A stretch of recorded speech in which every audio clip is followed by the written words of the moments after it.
Okay, is this thing on? I think it might be.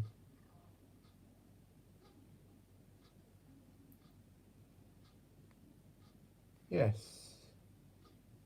It seems to be. Okay. Hello guys, wrong way. I thought the camera was there, but no, it's there. How are you all doing? Hello April, immediately on, oh god. Today is a very special day. Hello Lamborghini Gamer. Today is a very special day for Formula One fans because F1 is returning. Hello Fear Still Plays, hello the Science Fair, how are all of you guys doing? Yeah, but F1 returns today with the Austrian Grand Prix, so I'm basically just going to be live streaming my reaction, basically. I'm going to be watching the entire race here with you guys. I can't show the race on the stream because of copyright reasons, but you will be able to hear the audio. So I just need to get not do that. I need to quickly get the thing the program up on my iPad, and I'm using another iPad to stream on. I'd like to get the HD version if I could. I'm watching it on Sky as well, so it'll be Martin Brundle and what's his name? The other one. It's probably the most famous one, David Croft. That's it. Anyway, YouTube is weird. It says 0 people watching. It does have a tendency to do that, to be honest. Guess we're part of the hashtag no one gang boys, probably. Hello Dark Raper. Is there 5 people watching? Yeah, mine says 5 actually. These are people I haven't seen before. Are you guys new? They probably are. Yeah, because I haven't seen Lamborghini Gamer and Science Fair before.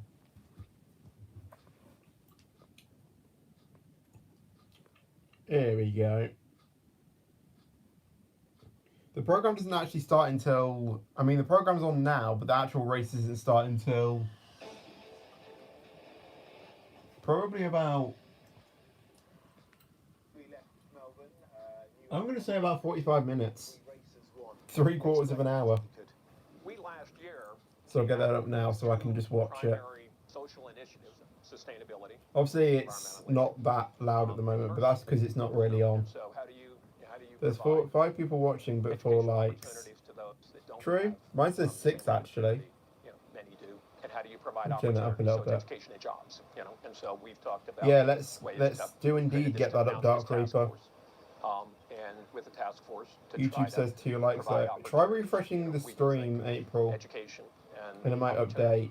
Is at the core. It's incredibly expensive to get into F1, and that's got to have been a huge barrier in the past. How can you do that? I mean, money is required, right? Well, I just noticed the title's weird, isn't it? But efforts are required too. I mean, we'd love to have an underrepresented. Is there a way to change that? Driving on the track, but really, so we can have individuals that are part of teams. I don't know, but the title, I've messed the title up. Increasingly important. The drivers are the heroes, and they are the brightest lights. And so we want to provide opportunities for those who want to pursue their dreams to be a driver. But but it's a much wider web than that. We have a 6-time world champion, a black driver in the form of Lewis. Bear with me, guys. Very much taken the lead. It turns out I can't spell to save my life, so... He's accused this sport of burying its head in the sand for so long. How much have you listened to Lewis? I think what is clear. Okay, do it there. This is a very And the other important one's issue actually to him. fine. It's a very important issue to us, and that's what we communicated. Yeah, Mercedes in their black I think livery. we had Alright. a shared passion for it, obviously. I get why Mercedes are running the black livery, obviously for the racism that's going on with the Black Lives Matter thing, and obviously I fully support it. I'm not against it. I fully understand why they're doing it, and I'm going to support Mercedes with the black livery. But to be honest, oh, we just had a bit of technical issues with Sky. Okay, just in response to the drivers taking a knee today, there was a discussion Anyway, last night. but yeah, like I fully support the Black Lives Matter thing. But the thing is with the Mercedes black livery is that the iconic part of the silver arrows is silver, And now it's, well, I don't know if it's a joke or anything, but people are now calling it the Black Arrow. I don't know if that's like made up or if it's actually real, if they are running it as a Black Arrow. I don't know. Drivers react to that prior to the anthems, but we'll continue to build up to the first race of the season here. And as we said, so basically all I'm saying is, to be honest, the Silver Arrow, the Silver Arrow is basically the most iconic part of the Mercedes team. The black car, obviously, is good. It is a nice colour and everything, and it looks mean, and it looks, you know, ready to race. But I just prefer the silver one. I mean, loads of people are saying that they love the black livery, to be honest. It always begins with an impulse. But yeah. Callum Mitchinson, I think. Do you think you will get the iPhone 11 Pro Max? No. When will you play GTA 4 again? I have no idea, Dark Creeper. I've got 5 likes now. I've got 6 actually on my stream. You really like race cars. Well, I watched the F1, so I guess. Blue is Red Bull, red is Ferrari, the quality was pure, James is Valtteri.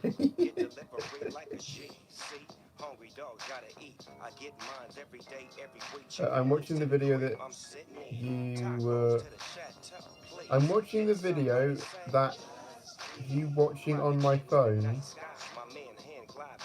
Okay. Mercedes S-Class is amazing. That's road cars though. F1 is like proper open wheeling race cars.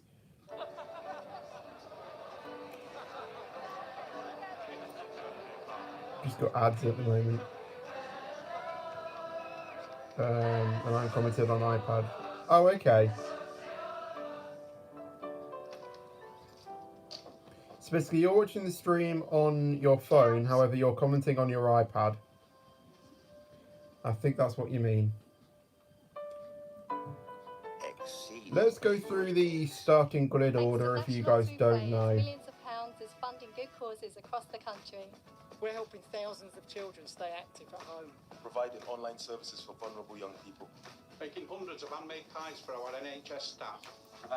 So basically, starting grid is in P1 is Valtteri Bottas in the Mercedes. In position 2 is Lewis Hamilton, which is the teammate of Bottas in the Mercedes.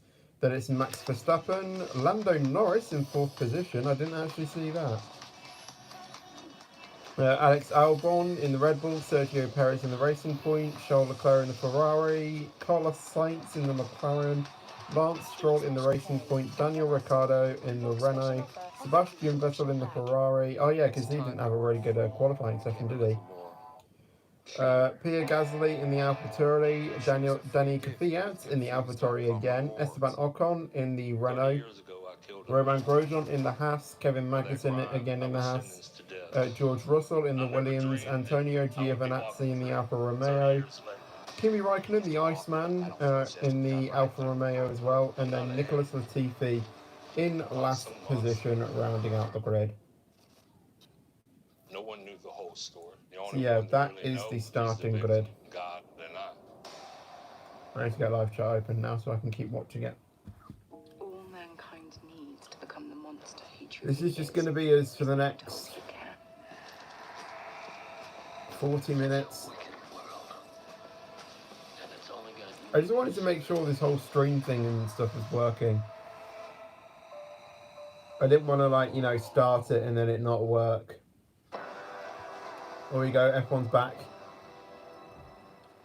It's the program though, not the actual race. To go until lights out, the first race of the season here at the Red Bull Ring, and it was a poor showing yesterday by Ferrari. Charles Leclerc in 7th, Sebastian Vettel will start from 11th. They're about a second down on their times from 2019, but they're still very much eager, like the rest of the grid, to get back racing. And here's how they did so in preparation at Maranello.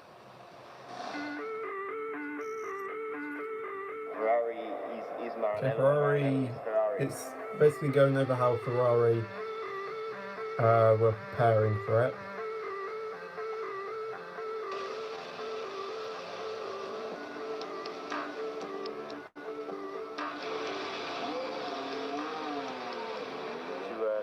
able to drive in the streets as a Ferrari official driver. That's something very, very special, and I'm extremely grateful to have this opportunity. It's so long time we are not running. Because now basically it'll be Martin's grid walk. Obviously that's not happening this year. I've just seen my live hangout one video has got 88 views. To drive a Ferrari, to drive it in Maranello. Definitely felt very good to be back behind the steering wheel, and I definitely missed that speed. I'm actually really proud of the thumbnail for this stream. The want to feel like I'm others, watching a white floor working doing as a team nothing. also This isn't something the I floor. really enjoyed, and This just is this my sport wall. in general, I miss it. So it's going to be If good that's to what be you back mean. in Austria and to be racing again. But yeah. After the I was lockdown, saying it's something. been What was I important to be back in saying? Maranello. We are trying somehow to develop the car, to address the issues with yachts, and certainly try to do our best. What was I saying? Charles Leclerc across the line to win the virtual Grand actually Prix can't in remember. Australia. It didn't fill the gap Oops, of the I forgot real to say that. racing, but still, I think it's the closest I could get to what I Oh, love what was I most, saying? I was saying which something is and I've driving. completely I forgotten think it. also for all the young drivers, we all know each other. Oh yeah, it was about my thumbnail, wasn't younger, it? Yeah, but we've I'm lost a little bit surprised on how contact throughout the the years. And now in a situation like this, we all the thumbnail speak turned again, out for this video, because I did make the find thumbnail myself. friendship we had And I with once effectively we were just younger, watched so a it was YouTube a tutorial on nice how moment. to make I F1 guess style it's been thumbnails. strange as for everyone. And yeah. On one side, I've enjoyed it, as I could finally enjoy my I family made it on and Photoshop, things so. like this. But then on the other hand, Well, it looks I it. start I've to miss got that racing a lot, program so now. it's good to be back. One was watching then 2, then 3, and 4.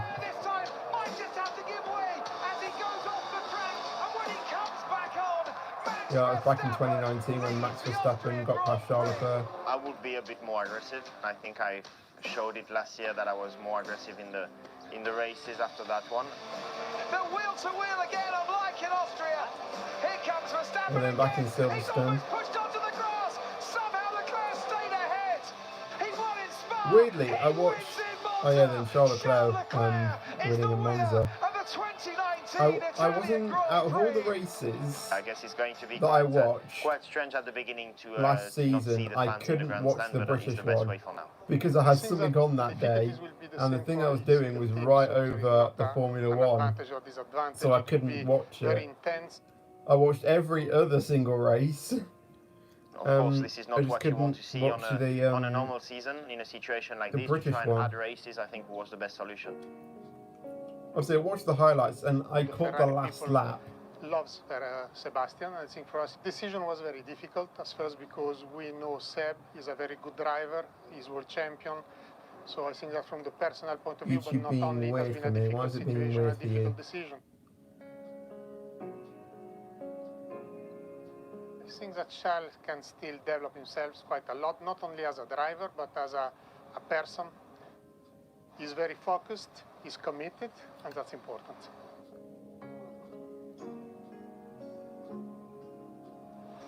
Right, on the subject of Ferrari, one of the interesting stats to compare year on year, of course, is gains and losses in terms of qualifying times. Now, from 2019 to what happened yesterday, Ferrari's second worst of the lot, almost a second down on 2019, 0.920 down. But the interesting fact was that all Ferrari-powered cars, the Haas and the Alfa Romeos, were the worst of the lot, the worst of the 10 teams. That data... Because when I go on my channel, it says I have 43. I think there's no doubt about that. I go on my and in some laptop, respects, it's even worse than that because of all the... We're always talking about the relentless updates. Yeah, sometimes it does take quite a while to update. Over the last, 9 months, let's call it, with lockdown. So are we really doing that again? About it. The new regulations have hit the Ferrari power unit very hard indeed, and they're struggling. And then the update they've got coming for 2 weekends' time in Hungary needs to be extremely good. Can't come quick enough. The sound of engines. Ted, green light, all yours. To my ears, we've waited half a year with no racing, and now the wait is over. So settle in, everyone, for a Sunday showdown. The fight between the Mercedes duo, Valtteri Bottas must be version 3.0 by now, on pole against Lewis Hamilton, starting the search for a 7th World Championship, for getting hit with a penalty just minutes before the pit lane opens, now for going too fast under a yellow flag in qualifying after his teammate Bottas went off the track.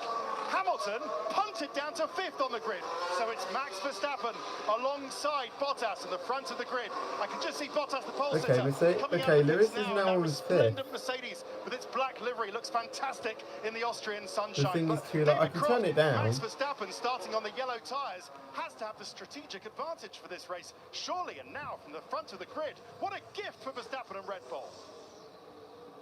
Okay, for some reason Hamilton has been demoted to well for Red Bull so far, Ted. It has to be said. Max Verstappen chasing that historic treble here in Austria. He won in 2018. Why won is in that 2019. happened? Could he win here this afternoon? He'll want to avoid that bad start from last year. Went from 2nd down to 7th on the grid, but perversely, when will you screen share on Discord? What do you mean by when will I next do it?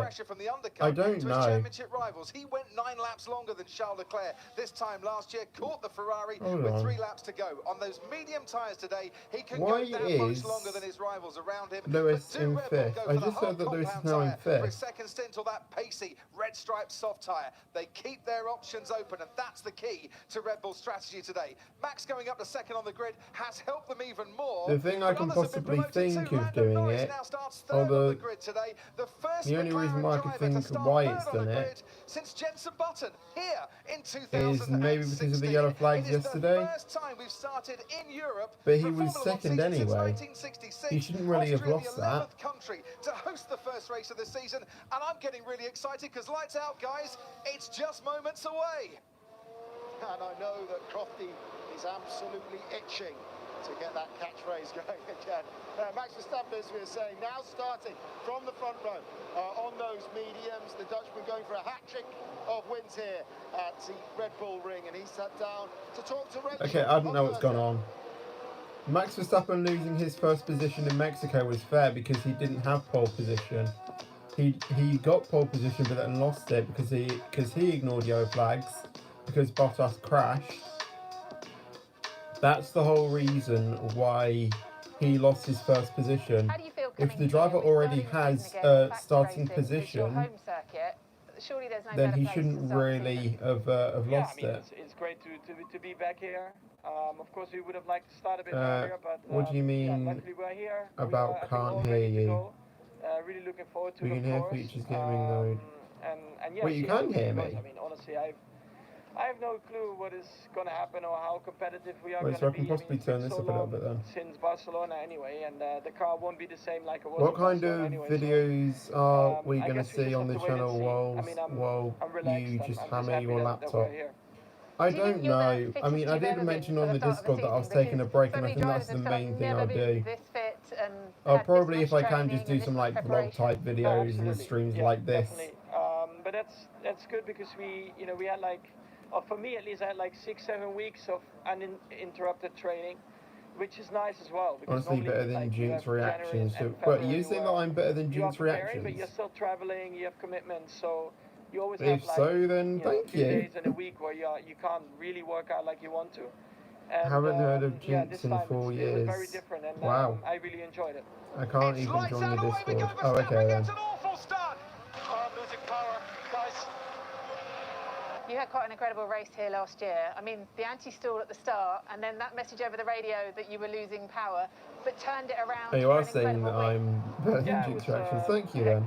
But at the end of the notification just came on Discord. I wouldn't say I want to replicate it all the time, because when you have a star like that, wait, what? It doesn't feel nice, and you have to be really careful in the first lap not to get damage in whatever moves. So I hope this weekend we can have a bit more of a cleaner start. What about the stream? Just see how competitive we are. I know Formula One is. Someone's probably posted it on the Discord. To take a stand against racism and to show their commitment. How important do you think it is that you guys use your platforms in a positive way? I didn't know it did that. I thought it gave the notification out once I stopped the stream. Racism. I think it shouldn't belong in the world. So we do our right, best. Then we might get more people in it's in the stream though. So you also have to be really careful what you put online. Yeah, Max Verstappen is just talking about his race last year. And show a strong sign against racism. Lando's mentioned that another thing going on to the types of videos, I think Roblox is okay when streaming that, so I might try and attempt that this evening. But like, I think the lower quality games are okay, so stuff like Roblox. Live for Speed is probably going to have to be one that I record using OBS and then upload it as a stream format, I guess. When we saw the car at testing, it looked pretty good. But I think for something like a Roblox stream, I think that's going to be fine. And yet you've got a Honda upgraded engine here again. You must be really looking forward to driving this car. Where's the video? I can't show it Pikey Official, unfortunately, because of copyright. We always had a plan, to put all those upgrades on the car, and it's good that even through all the stuff that has been going on in the world, that we are still able to put it all on the car here. So yeah, I'm really looking forward to the weekend and see how competitive we are. This truncated season, is this, with all the factors involved, your best chance of a title challenge yet, do you think?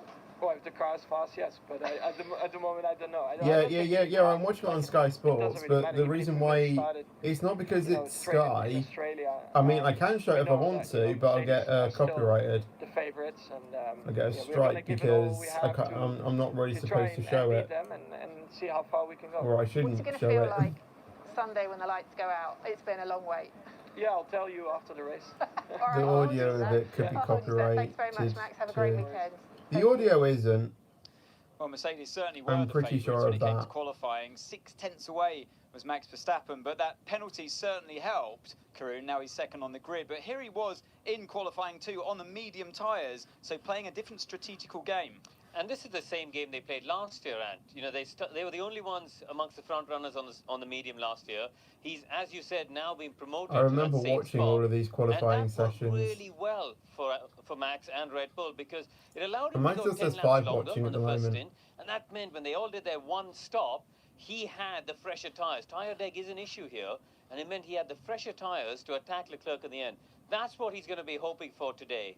Exactly, so there he was getting his bad start from last year. He said he doesn't want to replicate that. Yeah, one. about this evening, I might try and do a Roblox stream this evening and see how that goes. At the best of times, but particularly around this If track, that works, then I'm afraid the only streams you'll be seeing on this channel and videos until I get my computer sorted out will be Roblox. Along the way for Is Kimi OBS as well. And, it's not OBS, it's something to do with my laptop. Dark Creep suggests it's probably my operating system. So I might do what he said about maybe trying rebooting my entire laptop, which will take ages to do, but if it does sort out the issue, then he'll be a lifesaver. He knows how to get the job done in the dying laps of Grand Prix when it comes to turn 3. I'm just watching that move from last year, and to be honest, I think Max Verstappen was a lot more aggressive. And now, from what I see, he literally pushed Leclerc off the track. His hands today. Who knows? So I honestly think Max Verstappen should have got a penalty for that. But let's discuss one of your old teams, Jensen, McLaren. Now that is the furthest forward that we've seen in McLaren. Hello, Cheat the Engine. How you doing? 2016, the Austrian Grand Prix, and the driver. I don't. It slipped my mind. Well, it was. No, I can't cheat the engine. Unfortunately, following qualifying, he was elated. I'll get a copyright claim on it. It's interrupted us, but I suppose he's allowed to do so. I got a sorry message from him actually. I wish I could do, but unfortunately I can't. I'm so sorry, but I was really excited. It's a great job by the whole team. Yeah, great job. But actually, you know what? They're building on what they created last year or even before. The drivers are literally wearing a black t-shirt underneath that says "End Racism" on it. Daniel Ricciardo to come. They've got the Mercedes engines next year. Everything's looking rosy. I don't mind that. Isn't it? It is for the race team. I think 2 years ago they're in a very bad spot. Yeah, and then the paddock is literally just and over the last 2 years they've done a fantastic job of clawing back positions in the championship, and what a great way to start the season. And Carlos, obviously, I think he would have been up there as well, but he had to live for the yellow flag. So a great job by the team in qualifying. I've got to do something in Google. I'll be back. Okay, see ya. Compared to the Racing Point. And maybe the hopefully you'll be back in time for the race in well, I was quite surprised. They don't know 25 minutes. We're getting closer. See just the back of shot here, who's the team principal there. He said, look, they're too far away from us. Racing Point this is, to actually have an opportunity to race them. I think qualifying was a surprise. how do we think they're going to fare in race trim against the Racing Points, who looked deadly all week? Well, they were 0.3 quicker than the Racing Point in qualifying, so if that was a surprise, the race might be a surprise as well, and we might see them 0.3 quicker. Also for the Roblox stream, I'm thinking about having, I don't know if you guys... There's so many teams behind them. Well, yeah, you guys wouldn't know, but I'm going to try and put a like a chat thing in one of the corners.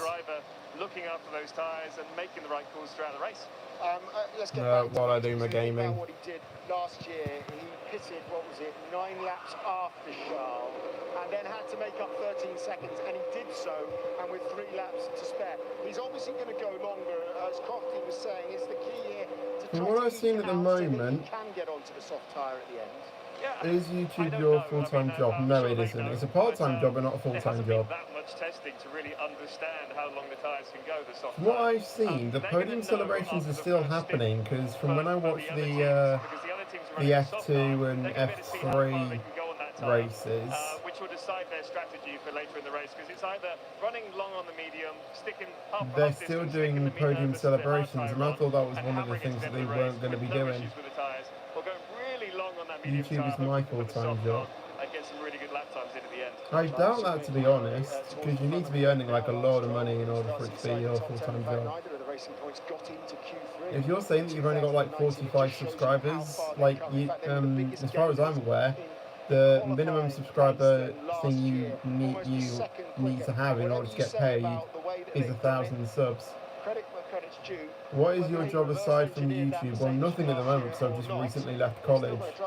So I'm going to be looking at something. It's not easy producing a car from pictures, from photos. But probably not until like next year, because of, the COVID-19 came around and, yeah. Really, really well done. And as you see, Lewis just passing behind us. Quite a monumental moment coming up, I think. It is. I'm absolutely sure that these images will be beamed around the world. They're being right now, but a strong statement from all of the drivers who are adoring. Yeah, Formula One are really taken into the Black Lives Matter thing, whatever it is. This is from the GPDA. This is what they released last night, because End Racism Act thing. Where Lewis was talking again on the subject that is quite close to him. They said all 20 drivers stand united with their teams against racism and prejudice, at the same time embracing the principles of diversity, equality and inclusion, and supporting F1's commitment to these. What F1 team do you support? I actually support Mercedes, to be honest. On Sunday, recognising and respecting that each individual has the freedom to show their support for ending racism in their own way, and will be free to choose how to do this. Yeah, they're all going down on one knee thing to, do the End Racism Act thing. Take a look at your pictures there. Some are taking a knee, some aren't. Charles Leclerc tweeted this earlier. I believe what matters are facts and behaviours in our daily life rather than formal gestures. Is seen as controversial in some countries. I will not take the knee. But this does not mean along with the requirements for 100,000 total views and 4,000 hours of watch time.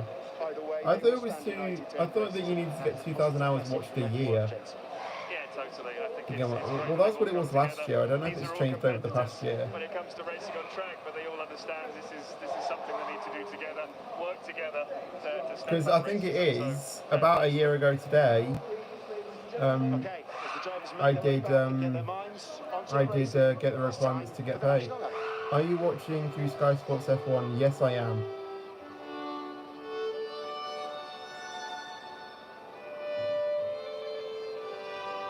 Well, that's a cool way of doing it.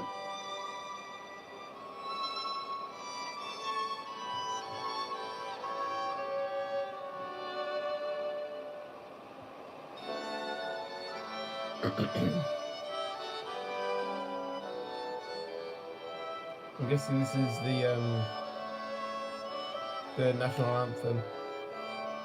The way they're doing the thing is they had the Austrian flag, and basically they came down on like hang gliders things. That was cool. Are we able to watch it too? I've said unfortunately I can't show it because yeah, my I'll get a copyright claim and it might possibly be taken down. This music making me sleep. Well, it is played on instruments. I mean, I don't exactly know if it is the 15 minutes to go till lights out. First race of the season, and the news if you're just joining us is that for not slowing under yellows, a very late decision by the stewards, but it means that Lewis Hamilton has suffered a 3-place grid penalty. He'll start from 5th. Here, let's get some reaction from the Mercedes camp. Here's Rachel. Hold on, I might talk about it now. With Toto Wolff and Ola Kalinius, who is the chairman and CEO of Daimler and Mercedes-Benz. And I have to say, if you believe media reports, it's a surprise to see you both sitting here in such a small area. We're led to believe you two are friends. Well, not everything you read in the media is true. Toto and I are very close. We speak quite often. I'm very happy to be here and support the team after all the hard work that they have done over the winter. There's been a very strong statement in changing the livery to the black car we see on track today. I imagine that was a decision taken at the very highest level. Well, Mercedes-Benz, we stand for tolerance, we stand for respect since decades, against discrimination and also against racism. So with the new livery, we wanted to make a statement and make it very loud and clear what our position is, and of course also support Lewis Hamilton. And Toto, it not only looks good on track, it's quick too. Are you surprised at the gap you've got? Red Bull might have closed up a little bit, but Ferrari is so far behind you this weekend. Yeah, we're always skeptical about our own level of performance. And on raw pace, the car was really good yesterday. Now we need to prove that in the race. Reliability is a key issue. So let's count the chickens after the race and tap ourselves on the shoulder. It's a bit early now. Can I just get a final brief word from you, Ola, about the future of Mercedes? We hear all these reports that you don't want to stay in motorsport or you'll be looking elsewhere. Have you got a word you can set the fans' minds at rest? Well, I think there are two things that are very important for the future of Formula One. It's on the one hand to reduce the cost basis, and a lot of work has gone into that. We have been instrumental in defining what that new cost basis should look like, which will make the sport more financially robust. The other thing is we have the best hybrid technology in the world in Formula One. We can take that forward towards a CO2 neutral sport altogether. We have also presented a plan how we step by step will make this sport sustainable. And those two things, financial sustainability and CO2 neutrality, that is a good future for Formula One and for Mercedes in Formula One. So the race is about to get underway. We're not far away from it now. Unfortunately, Lewis has that penalty. What was your take on it? It is what it is. If the stewards had new evidence that he could have seen the yellow flag, you need to take it on the chin. It's very simple, but it's good. It means gloves are off between us, and I guess this is what the fans want to see, and we are up for it. Great. Thank you very much for joining us. Thank you. Well, we might not have the fans here, but we are still getting the aerial displays for you at home to enjoy. Wow. They do put on a show here at the Red Bull Ring. Right, let's hear from the pole sitter. This is what Valtteri Bottas had to say a few moments ago. What are your chances of winning this afternoon? I think there's, of course, a great chance, and it's going to be up to me. I think Lewis is going to be the main opponent today, and knowing him, he's always going to try his best to win as well. But obviously, I have the advantage on starting from the pole, and if I manage to keep my position. Alright, Barty, you're not starting on the pole, you're starting in pole position. He's not literally on the pole. Only winning is going to be enough, and I think it's going to be a really, really interesting afternoon, at least for two of us. And I think in race pace, it's going to be closer with some other teams than it was yesterday. Jensen, I don't know about you, I'm pleased for Valtteri. Look, this is a track that he loves. It's the only place, actually, he's had more than one pole. 3 out of the last 4. There's something he likes about it, and he seems confident. I feel like everyone is AFK here watching. Started last year where he started so strongly. Maybe this is version 3.0. Yeah, I think this is so important for Valtteri to come out strong. You know, the last few years with Lewis, going up against Lewis, as I know, is extremely tough. For his confidence, he needs to start this year strong. And starting from pole, Lewis down in 5th, he's just got to get his head down. He will worry about Lewis because we know how quick Lewis can be, and especially when he's starting down the field. So he's gonna have a inkling about Lewis, but I think he's just got to focus on getting his head down and doing his own race. when you look at how, I mean, I don't know how you raced against Lewis, whether you tried to get in his head. Certainly that's what Nico Rosberg did. It doesn't seem to be Valtteri's style, but we don't know how long this season is going to be. You've got to get the points on the board early. That's going to play into a significant amount of an advantage, isn't it? Yeah, it is. I think Valtteri is understanding Lewis more and more, as is his teammate. And you know, Lewis has come a long way since we were teammates. He's learnt a lot. He's got a much better understanding of from A to B, you know, from the start of the race to the end of the race. I know that sounds silly, but he was extremely quick when we were teammates, but that didn't cross his mind so much, you know, fuel saving, tyre saving. Now he is the complete package, so very, very difficult for Valtteri, but he seems to have upped his game. He seems very strong here, which is a great way to start the season. It's hard to go up against Lewis Hamilton. It's also hard to go up against Max Verstappen, which Alex Albon does. He qualified in 5th. He's done that for 3 consecutive races. Yes, everyone is AFK who's watching, but I'm not AFK and nobody is talking in the chat. True. What's he going to do? Getting closer, only about 10 minutes now. First race of the year, no. I mean, he's got to get his head down. He's got to, you know, he's a team player, but he needs to show his strength. He really does. I know this is early days in the year, and he's only been in Formula 1 for 1 year, which we can't forget. But from the word go, he has to be giving it his best. Qualifying didn't really go to plan. You know, he had to live for the yellow flag as well. But he still would have been around 3 tenths off of Max, which seems to be a difficult margin to close in on. The race is a different thing. You know, his race pace is very good, so it'd be great to see him fighting. I've been chewing them all this time. Before we come back to the fun, let's just consider, if we could, George Russell, another Brit on the grid. He covered himself in glory on the computer games in the lockdown, but he was good yesterday again. 7/100ths off Q2, improvements for Williams, encouraging. Fabulous job by George. You know, so happy for him, and so happy for Williams as well. It's not been the easiest last few years, but you know, with the funding that they have, which is a lot smaller than most teams, they've been able to start getting into the back of that mid-pack, if you like. Okay, so keep the engines back. Really looking forward to seeing how they progress. You're back in time. Daniel Ricciardo, inside about 10 minutes till the race, so... haven't had a point here at the Red Bull Ring since 2003, but encouraging signs too for the Works team. Yeah, I loved watching Daniel over the last couple of days. Every time we went out track, it was green, purple, green. It was, you know, he was on it from the word go, and every lap he put together beautifully, apart from in Q3 when he had the yellow flag. So tricky. I mean, the car and Daniel himself should have been much further up the grid. I hope Lewis can get a good launch off the line with him starting back than he should be. It's always good when you've got a character like him in amongst it. Yes, I am saying should, because he shouldn't really have received that 3-place grid penalty. It's certainly going to make it more interesting, isn't it, rather than just having Mercedes. He had that second position, so he should have held on to it. Really, you know, unless he got Valtteri off the line. You got 454 subscribers. But if he was in second you said only a moment ago you had. He's going to already be thinking of another strategy. Oh wait, that was someone else. Yeah, don't worry. Unless he can overtake him on track, which is very difficult with your teammate that's not making mistakes. Very quickly, pole for Valtteri, but Verstappen on the mediums on the front row. Is advantage him? He can get away? No. Still advantage P1, definitely. A little bit harder getting off the line on the medium tyre, and hopefully Max doesn't remember last year starting there, because it wasn't the best. We shall see, because the long wait is almost over. We've got a perfect day in a beautiful backdrop of the Styrian Hills here at the Red Bull Ring. It is Valtteri Bottas on pole position. Max Verstappen alongside. It's the Austrian Grand Prix, and it's live. Should be Hamilton. Right, final ad break before the before the proper thing. This is how they do it. They basically go into ad break, and then they come back, and that's basically the program, like the intro, and then it's the David Croft intro thing, and then it's the race. I actually can see it on the TV because someone watched the TV.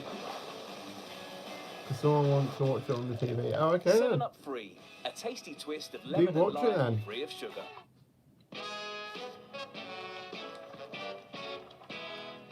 I've been searching for a long time to find somewhere to be mine. I never thought. If only finding the one you really want was as easy as with the new Mercedes-Benz online showroom. Compare every car in stock today and see the latest offers. Where do I live? Somewhere on Earth. Search Mercedes-Benz online showroom today. Here we go. Night or morning. It's 2:10 here. Right, this intro, right.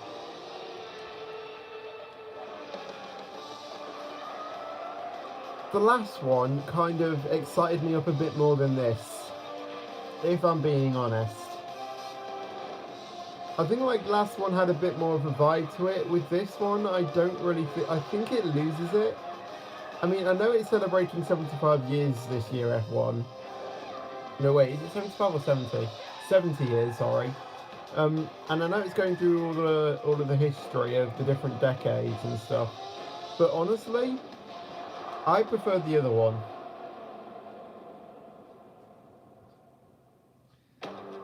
They say that all good things in life are worth waiting for, and they're not wrong. He lives in the UK because he went to Haven. Sure. Than we really wanted Here we to go. get the season underway, but finally, everybody, it's here. Welcome along to Austria, round one of the 2020 season, a new season and a new decade for Formula One, and finally, we can go racing. It's 217 days since we were in Abu Dhabi, the longest period without a race in Formula One history. I hope you've all stayed safe and well in the intervening days, weeks and months. The first Formula One World Championship season to start in Europe since Monaco in 1966, and the 11th different country to host a season opener. We're in Austria, around the Red Bull Ring, 2.7 miles long, 3 DRS zones, only 10 corners, but it'll be action all the way for 71 laps. And right from the start, you have to be careful. 2017, Danny Kvyat in the Toro Rosso running into Fernando Always Alonso, hits me in the fields. Max Verstappen, who was out of the race before he even reached the Verstappen grandstand. He made up for it in 2018 by winning, and in 2019 as well, as he overtook Charles Leclerc 3 laps from the end to take victory. That same year, Sebastian Vettel managed to get past Lewis Hamilton into turn 4. If that happens today, then Vettel will be very pleased with the race pace of his Ferrari. The 3 different compounds, the soft tyre, which 9 of the top 10 will start on, has the red stripe. The medium tyre, Max Verstappen starts on from the front row, is half a second slower per lap. The hard tyre could pay dividends, 0.8 of a second slower per lap, but with track temperatures at 53 degrees, it's going to be testing today. Here's the starting grid then. Valtteri Bottas, his 3rd pole here in Austria, alongside him Max Verstappen, promoted as is Lando Norris. First McLaren to start 3rd in a race since Jenson Button in 2016 here. Alex Albon is a career best 4th. Lewis Hamilton demoted from 2nd down to 5th with a late penalty. Charles Leclerc and Carlos Sainz start alongside each other, 7th and 8th. Behind them comes Lance Stroll and Daniel Ricciardo for Renault. Sebastian Vettel missed out on Q3. He's never finished 10th ever in his career. 1 place higher than he starts will do for him today. How do they do in the Sky Sports F1? Esteban Ocon returns to Formula One, starts 14th. I don't know. The boys start alongside each other, 15th and 16th for Grosjean and Kevin Magnussen. George Russell missed Q2 by 7/100ths of a second. He keeps Antonio Giovinazzi company ahead of Kimi Raikkonen, who was 6th on the grid last year, 19th today, and Nicholas Latifi, who starts 20th on his debut in Formula One. It is a glorious, glorious day, not just the sunshine, but also, Martin Brundle, because we are back. And whilst the world continues to struggle and fight against COVID-19 and the global pandemic, we're not going to change that today, but we can all sit back and watch and enjoy the sport that we love.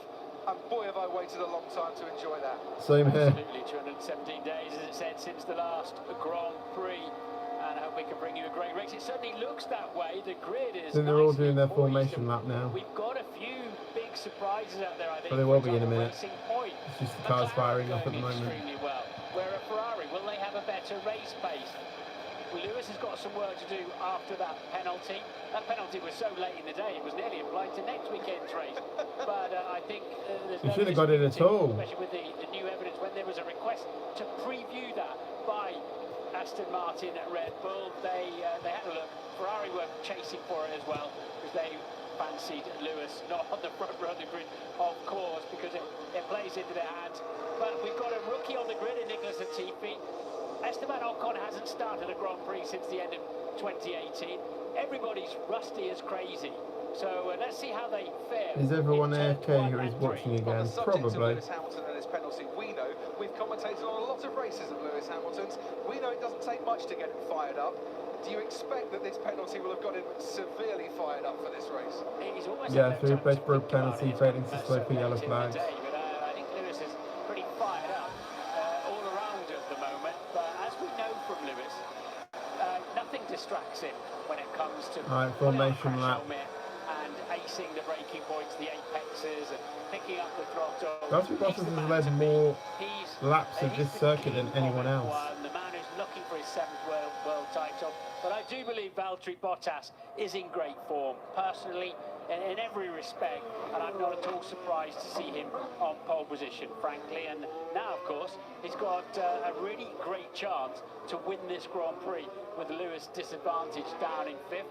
But it is 71 laps, Crofty, you know, and as you rightly say, Lewis will not be wasting much time trying to get his car back to where he thinks and we expect it should be. He must feel this track's got something against him. 3rd grid penalty for Lewis Hamilton here in the last 4 seasons. It's the 3rd pole here in Austria for Valtteri Bottas, though. The only track he's ever taken more than 1 pole. You mentioned that he's in a great place personally at the moment, and he is, and he just had this calm look of serenity on him throughout the weekend.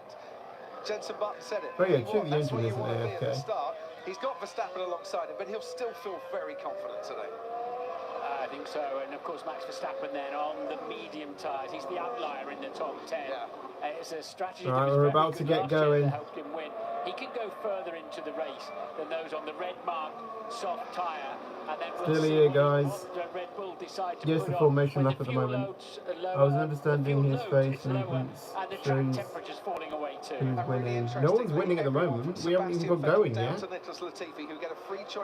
We're nearly here, though. Medium compound. The track temperature 53 degrees. The soft tyre, it's not going to like that very much. It is very, very hot here, as it was this time last year. We had track temperatures up to 58 degrees. Oh, Verstappen looks a little bit over his box at his side, so. The man alongside him, Alex Albon, also with a career best start as well. No longer rookies in their 2nd season. What can Lando and Alex produce for this afternoon? The Racing Point has looked a very pacey car throughout this weekend. The 2 Pink Panthers will surely be a danger as well. Ferrari have struggled on pace. They're not bad through the corners, but they're losing a lot down the straights, and Mercedes has looked the cream of the crop so far. But no points are handed out until we see the checkered flag, and we've got 71 laps to come then of the Austrian Grand Prix. It has been a long, long time that we've waited, and I keep my fingers crossed that it will be well worth the wait. I have a feeling it will. Come on, here we go. We're here in the Styrian Hills, and it's lights out. There we go, it's lights out. And Bottas gets away very nicely indeed. Verstappen alongside Lando Norris. Albon and Hamilton going wheel to wheel as Bottas through turn 1, and Norris goes ahead of Verstappen, but off the track. Also off the track goes Charles Leclerc as well. Bottas loads of people going wider out of that first corner. Albon has Lewis Hamilton right alongside him as well. And then there's 3 Bottas is miles out in front at this point. As into turn 3 we go, and Norris pressurising Verstappen, but having to stay behind. Norris steady, trying to get I was trying to defend off Hamilton. Not leaving him any space, but he's got a great slipstream. No DRS, no drag reduction. Hamilton looked like, well, he did look like he had the move done. Or then he just slowed down for Albon as Albon kind of pushed him off the track a little bit. Or he's trying to go for that tactic. Not really sure how I feel about that. Leclerc is up into 6th. He's up into, well, he was in 6th. On the inside of Sergio Perez, having a bit of a look down through turn 6, but the Ferrari can't get past either. So far, so good. No contact. So brilliant for Valtteri Bottas. He's in the lead by quite a way, and the Ferrari round the final corner he goes, along with Sergio Perez, desperately trying to get past, but Perez is having none of it. Both Racing Points then struggling for a little bit of pace on this opening lap, but then we know they will stretch their legs nicely if the Friday long Vessel's only made up 1 place. And Verstappen has managed to drop. There's a load of lockups going into the first corner there, as I can see, very in the distance from the camera shot. And you might have seen a puff of smoke from Perez and also from Stroll, but that's been happening all weekend long. At turn 1, nothing to worry about yet, as Carlos Sainz does battle with Charles Leclerc. Leclerc in 7th place, Sainz is 8th, Lance Stroll behind them in 9th place. Kevin Magnussen has just got past Antonio Giovinazzi and up into 13th place. It looks like everyone's trying to settle into their positions now. Although Sainz did try to have a look at Leclerc. do so. Looks like Leclerc has lost time to Perez then. Bottas had, which crucially gets him out of the DRS Russell's race. back down to 19th now, so he didn't have a very good start. If you're 1 second in front, then you do not get the service of that. So important, look after that car. 4 tenths ahead of Verstappen. Not just tyres, but also front wings as well, because these curves are very, very well, from the timing screen, it looks like it's 2 seconds. 2.5 seconds. You want to hit the curves and attack the curves, Martin, but they can cause you great damage. And Bottas has just got the fastest lap as well. Actually, just knocking against the DRS is now enabled as well after 3 laps. All that's the Haas of Romain Grosjean, I think. No, Kevin Magnussen, sorry. I'm not really sure who's first driver at Haas at the moment. He went wide out of the first corner. Yeah, Albon and Norris going together. And now it'll be Hamilton versus Norris, 2 Britishmen. If that's the right word, right? Let's have a better look at the race start. It was a very decent getaway for Max Verstappen, way better than last year when he dropped down to 7th. But because he was on the slow Verstappen did have a better start than last year, because he did kind of. Charles Leclerc all having to run wide on the outside of turn 1. They're allowed to do that at the start of a Grand Prix, and by the same token, Hamilton already looks like he's got a flat spot on his tyres. In that fight with the Racing Point at the end of the lap, they'll accept that when you're in a fight. Hamilton had nowhere else to go in that instance, and that's why he went over the curve. Yeah, the science fair saying about how we're lights out. Oh, Hamilton's up to 4th now. He's just moved himself up into 4th place. Oh yeah, McLaren without great pace right now. Looks as if they might have outperformed their car in qualifying. I didn't. It wasn't on the screen because they were still showing a replay of some sort. So we might get a replay of that later on. Science fair watching it on the TV. Okay, so YouTube engine. But like everyone now is watching it on the TV. Probably. Am I promoting F1 somehow? Bottas charging out into the lead, but there's a long way to go here, and Verstappen is setting off after him. And don't forget Verstappen on different tyres. The longevity of Verstappen tyres will be much Okay, Verstappen's made up about 5 tenths to Bottas now. So it looks like that Bottas used pretty much all of his energy at the start, and now he's saving it, which could be a tactic. Whether it'll pay off or not, I don't know. Remains to be seen. Lewis Hamilton's just got the quickest lap, so he's now got pace.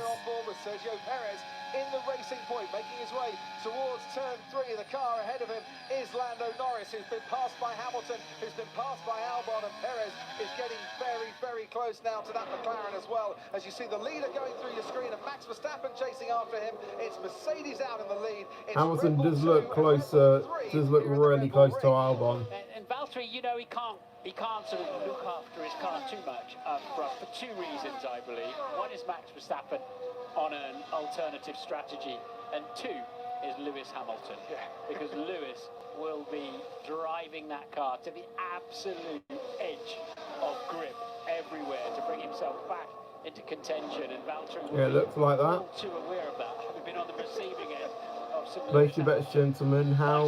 performances in the last few Who do you think? Alex Albon might be a touch worried at the moment because Lewis Hamilton's getting within How low do you think Williams will finish?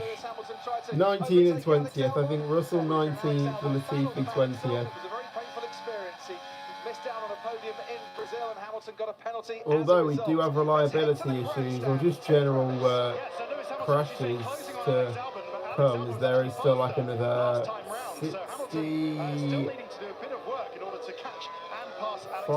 laps, I think. 67. They've gone on different strategies. Sebastian Vettel, because he was outside the Why top so much 10, hate for Williams? I don't know. Medium tyre, so different strategy. Leclerc had to start on the. I mean, I don't mind them, to be honest. And Leclerc is I mean, they try their best. As Vettel last time round. Wow, 7 watching. Mine says 3. However, we haven't got 10 likes. Meanwhile, down in the midfield, Kevin Magnussen's made up 3 places from his grid spot, as is Antonio Giovinazzi, who's just been passed by Daniel Kvyat in the Alpha Tauri. There we go then. A look at the start. Leclerc away nicely. To be fair though, mine is for you it's maybe slightly delayed. Outside of the racing point, a place he would find himself again later on in the lap, and you can see they commit to the outside, knowing that probably he's going to run off the track in turn 1, and that's where Lewis got a little bit wrong-footed against the Red Bull. And it's also where Perez got ahead of Leclerc as well. Oh, Hamilton actually locked up for that as well. As you say, Lewis got squeezed out. His favourite corner, is it, this weekend? Lewis, turn 4 is obviously, that's where he also attracted the penalty from in qualifying. Yep. And the Racing Point continues to throw a bit of smoke out the back every so often, which of course it did, didn't it, in the early stages of practice? Yeah, that's what I thought. Oh, Hamilton is ever so close to Albon now. He's within a tenth. 1 second gap is now down to about 3 or 4 car lengths, and we're on board now with the defending okay, it's just massive. It's just massively gone down now. This season to equal half a second. He will have DRS though. Hello, it's Junior Plays. Finishes. He's on 33 at the moment. He holds that record twice. He's done it himself. One more top 10 finish today, and 34 in a row. Hamilton will have DRS down here. He's now going to set after Alex Albon. Might be too far back in the turn. Bottas just setting the fastest lap again, taking it off Hamilton. And Hamilton being and the difference there is behind from the first lap, there is 3 DRS zones, so Hamilton does have a really good chance of catching up to Albon. Oh, he's so close. Down this straight, possibly. Going into turn 3 as we look from the rear wing of Alex Albon's Red Bull. He's getting closer. Possibly not on this lap, but possibly on the next lap. Oh, he did have a look. Hamilton puts on the brakes and he's frustrated at the moment, staying behind Albon. When just a few moments ago he looked an awful lot closer than he is at this particular stage. The gap was 2 seconds out in front, down to up now to 3.2 seconds. Bottas is just starting to stretch things a bit, but I don't think Verstappen will mind that too much. He's playing the long game in this opening stint, Martin, and Valtteri Bottas, whilst he's putting in the lap times, you just got to wonder, is that taking too much out of the tyres too soon? Well, it's a bit disappointing, really. I was hoping that Verstappen would be able to stay a bit closer. I know you guys are here. And, you don't need to keep saying hi. The prodigious pace of the Mercedes. Right, Hamilton should have Albon this lap, surely. Is showing up in the race too. Or if not, it'll be extremely close, closer than last lap. In 6th and 9th at the moment. Oh, possibly going into the next straight. He's close. Yeah, surely Hamilton's got in now. And Lewis then with DRS. Surely. In great shape when it comes to the braking. Yeah, gaining, and he's passed. And he is. It didn't even need the braking zone at turn 4. DRS helping him blast past, and that was a much cleaner move than it was in Brazil a few months ago. Hamilton. Oh yeah, I forgot about that Brazil incident. Into the podium places. So it's Mercedes, Red Bull, Mercedes, Red Bull. The 1, 2, 3, 4 with Lando Norris dropping back, as you can see. Right, Hamilton's back up into 3rd. Holding up though. 1 position down from where he started. I think if he started the race where he should have been, I'm going to make a request, but that middle. I don't know. That middle one. Maybe he would have been in contention with Bottas. We can learn. Just hold a controller and potential playing a game. No. Who just like the vid? I don't know. But not everyone, you know, likes this sort of content. When you get to the braking zone, you're alongside the car in front. It's weird to watch it on TV and the stream at the same time because it's different languages and different narration. Oh yeah, true. 2 seconds slower than Bottas. Leclerc down in 7th place and falling slightly away from Perez. It's probably different timings as well. Ferrari are 5th fastest team here.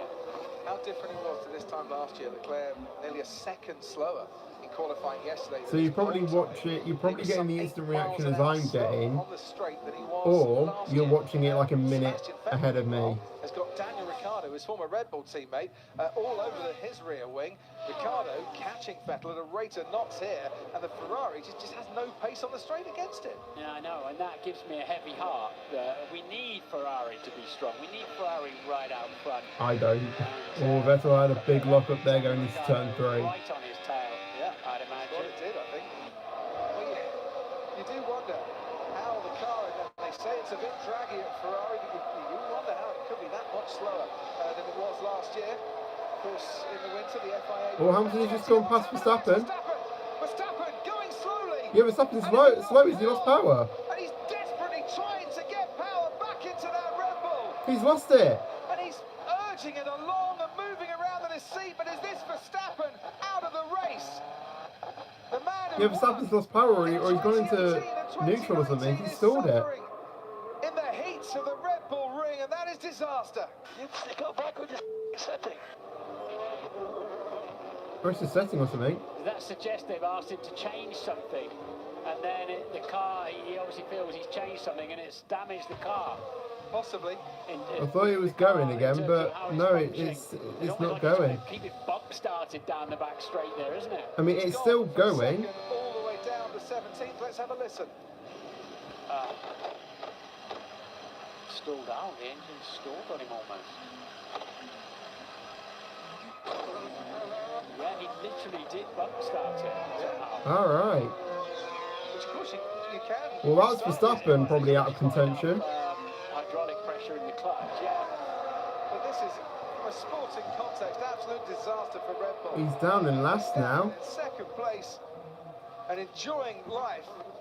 3 seconds or so behind Valtteri Bottas is now plumb last. I can't change it. Okay, stand by, Max, we're looking. I keep getting anti-stall. Anti-stall. Yeah, they just hold the clutch. The adjustment on the steering wheel that he's told to do, the car goes into anti-stall. Which is for when you spin the car. Oh yeah, white flag on the circuit, obviously. He's coming into the pits now, so they're probably going to retire the car.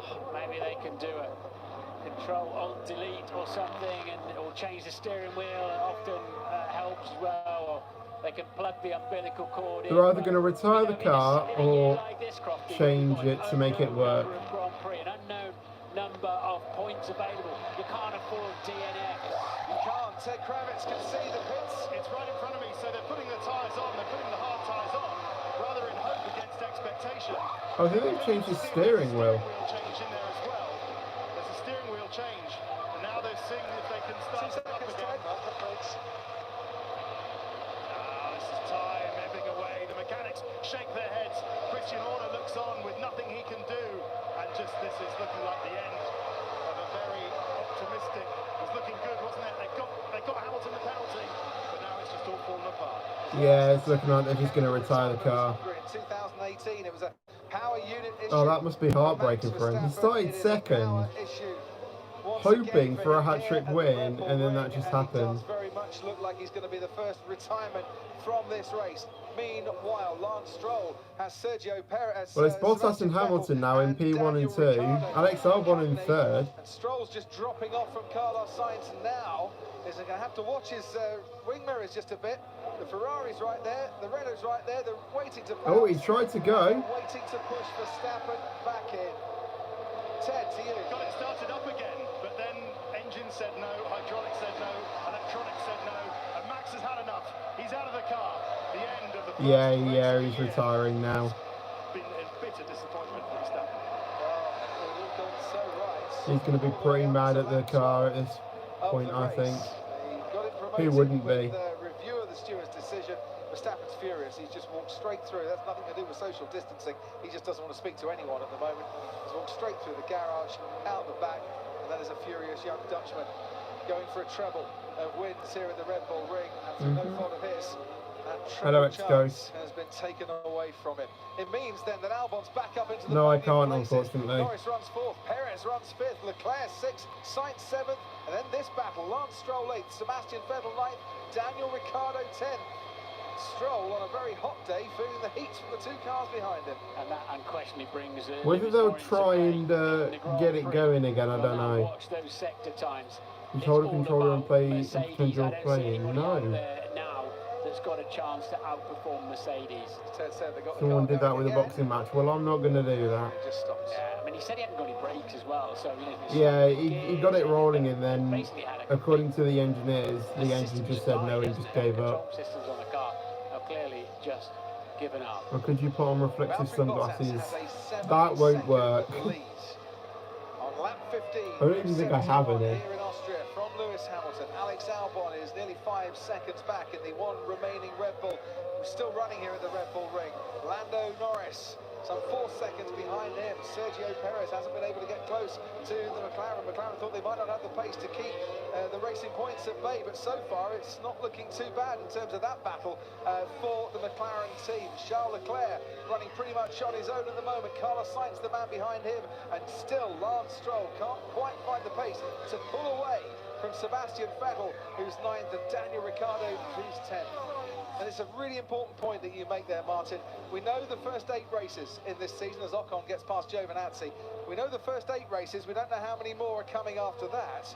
So every single point is going to be precious. I have a mirror behind you. I have a mirror up there, No doubt about that. but you won't be able to see anything from that. There's the lock-up then that put Daniel Ricciardo right on Ferrari's gearbox. Daniel, we know, is pretty handy on the brake pedal. Ooh. 2 pedals in these cars. The right makes it go. Vettel being 9th, locks up going into turn 3. Seems a lot of cars are doing that. Almost in stirrups down there in the very narrow cockpit. And yeah, and they put so much. When I drive these cars, I am not capable of pressing the brake pedal hard It's enough. an engine problem. We're trying to manage it. You're doing a good job, mate. We're just doing our best to try and sort it here. Oh, Stroll's got an engine problem. Bradley Joyce, the engineer for Lance Stroll. We might have a second retirement in a minute. There, and that explains, Martin, why Oh, you got to go, that's fine. Ferrari or the Renault here. He has got power, but not enough. Nice live stream, thank you. Down in the 11, so as well at one point there. So Lance is obviously managing whatever's going on in there and found a reasonable pace, reasonable enough to keep Vettel and Ricciardo behind him. Hamilton's got the gap down to 6. I don't know why you're saying good luck to me. 7.5. He's pushing really hard, and there's going to be a good fight, I think, for 3rd place. Lando Norris at 1:10.2 puts him a second off the leading pace, but I sense that's really stabilised now for McLaren. I was interested in a purple sector 3. And he stopped falling back through the pack. Sainz in 7th, also in the low 1:10. So unless you're a Mercedes, a low 1:10 is the right pace. Absolutely. 5th of July, by the way, Martin, really good day for young British drivers to finish on the podium. You'll remember that well, 28 years ago at Manicourt? Was it 28 years ago? Today, yes. Yeah. That was your first official podium, I think, wasn't it? Yeah, thank you, yeah. They didn't take that one away. No, they didn't. Oh, that's scary. On the podium with Nigel. Anyway. I assume you were only 12 when you finished on the podium there. The 2 Alfa Romeos battling away now, Giovinazzi and Raikkonen. Raikkonen, the oldest man, of course, on the grid at the age of 40 and still very much motivated and very keen to be pulling himself a little Well, Hamilton's higher just set the fastest lap. Oh, Oh, there's Daniel Ricciardo going slow, I think. Yeah, Daniel Ricciardo is going slow. Did he lose power for a minute? Is he stuck in 3rd gear? He hasn't changed gear for quite some time, Daniel Ricciardo. Oh, is it a gearbox problem? Is this yet another problem? There's a smoke coming out of the rear of that Renault. He's just been overtaken by his teammates. Is there? I can't see Daniel any Ricciardo smoke. is another one that's coming into the pits with yet more mechanical problems here in the heats of Austria. Let's head to Ted Kravitz. You should be able to see him from the grandstands as Sebastian Vettel gets past Lance Stroll. And Lance Stroll, we know, has got engine issues, and Vettel's just gone past him, Ted. Yeah, Renault, they cleared a space in the garage about 30 seconds ago, and of course they would have seen on the telemetry that Ricciardo had a problem. And oh no, not another one, as it comes to retire. Car number 3, he was so beefed up for this. Double retirement. Didn't he, Ricciardo? But they cleared a space in his side. So this is the thing, like the Williams drivers can just finish their target if they just drive like a snail. Because of the other retirements, they'll always finish above their target. And here is Kimi Raikkonen ahead of Antonio Giovinazzi. So the 2 Alfa Romeos having their own private little duel there that Raikkonen now heads. Looked a bit like synchronised swimming, that particular move, didn't it? It seems that Raikkonen might be a little bit quicker at the moment. So it's about tyres out front, isn't it? 9-0 Bottas, 9-0 Hamilton, 6.7 seconds in it. That's just a pure Mercedes duel out front now. Yeah, it was synchronised swimming. And they've been handed that particular duel after Max Verstappen's retirement. This is what happened. Ooh, that went quite wide there. As Daniel Ricciardo was limping back to the pits. He made it work though. Past Lance Stroll. So when we were talking on our Sky F1 podcasts in the last few Even if I put on glasses, you won't see anything. we spoke to team bosses who were like, yeah, how long's it going to take you to get the show back on the road? Well, we've all first got to unload the cars. They've come back very late from Australia. And so I think what we're seeing here is just a general lack of running with this unreliability. They haven't had the normal, by now they'd have done thousands of kilometres, of course, by the time you get to July.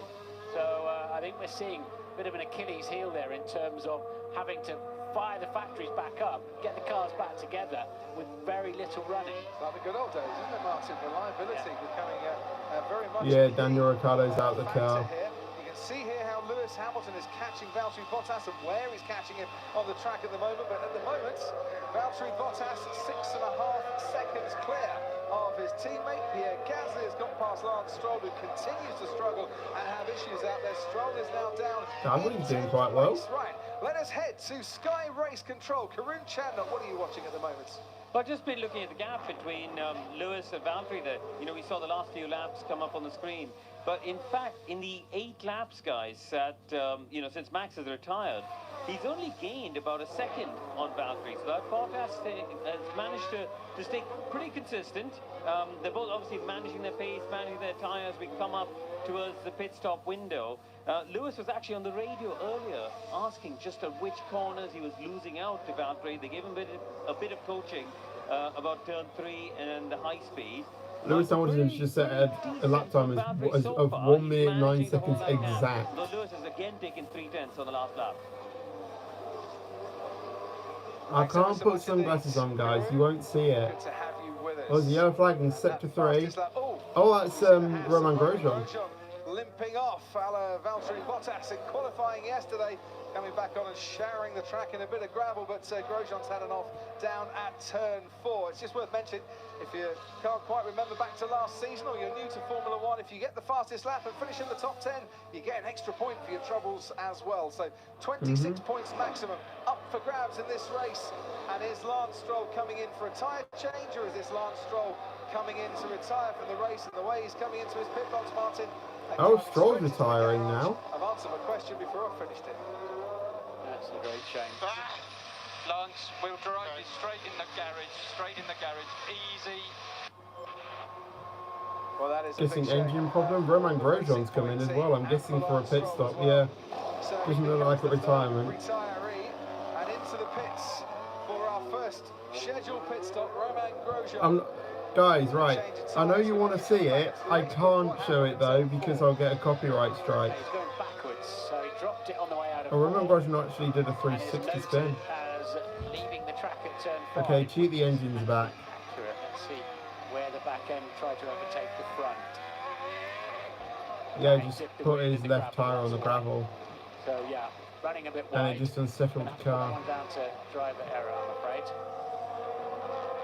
You can see now why they would want to bring him in and change his tyres as well. Lap 21 of this race. There's one Renault remaining. They haven't scored a point here, Renault, since 2003, and it's Esteban Ocon. And box this lap, box.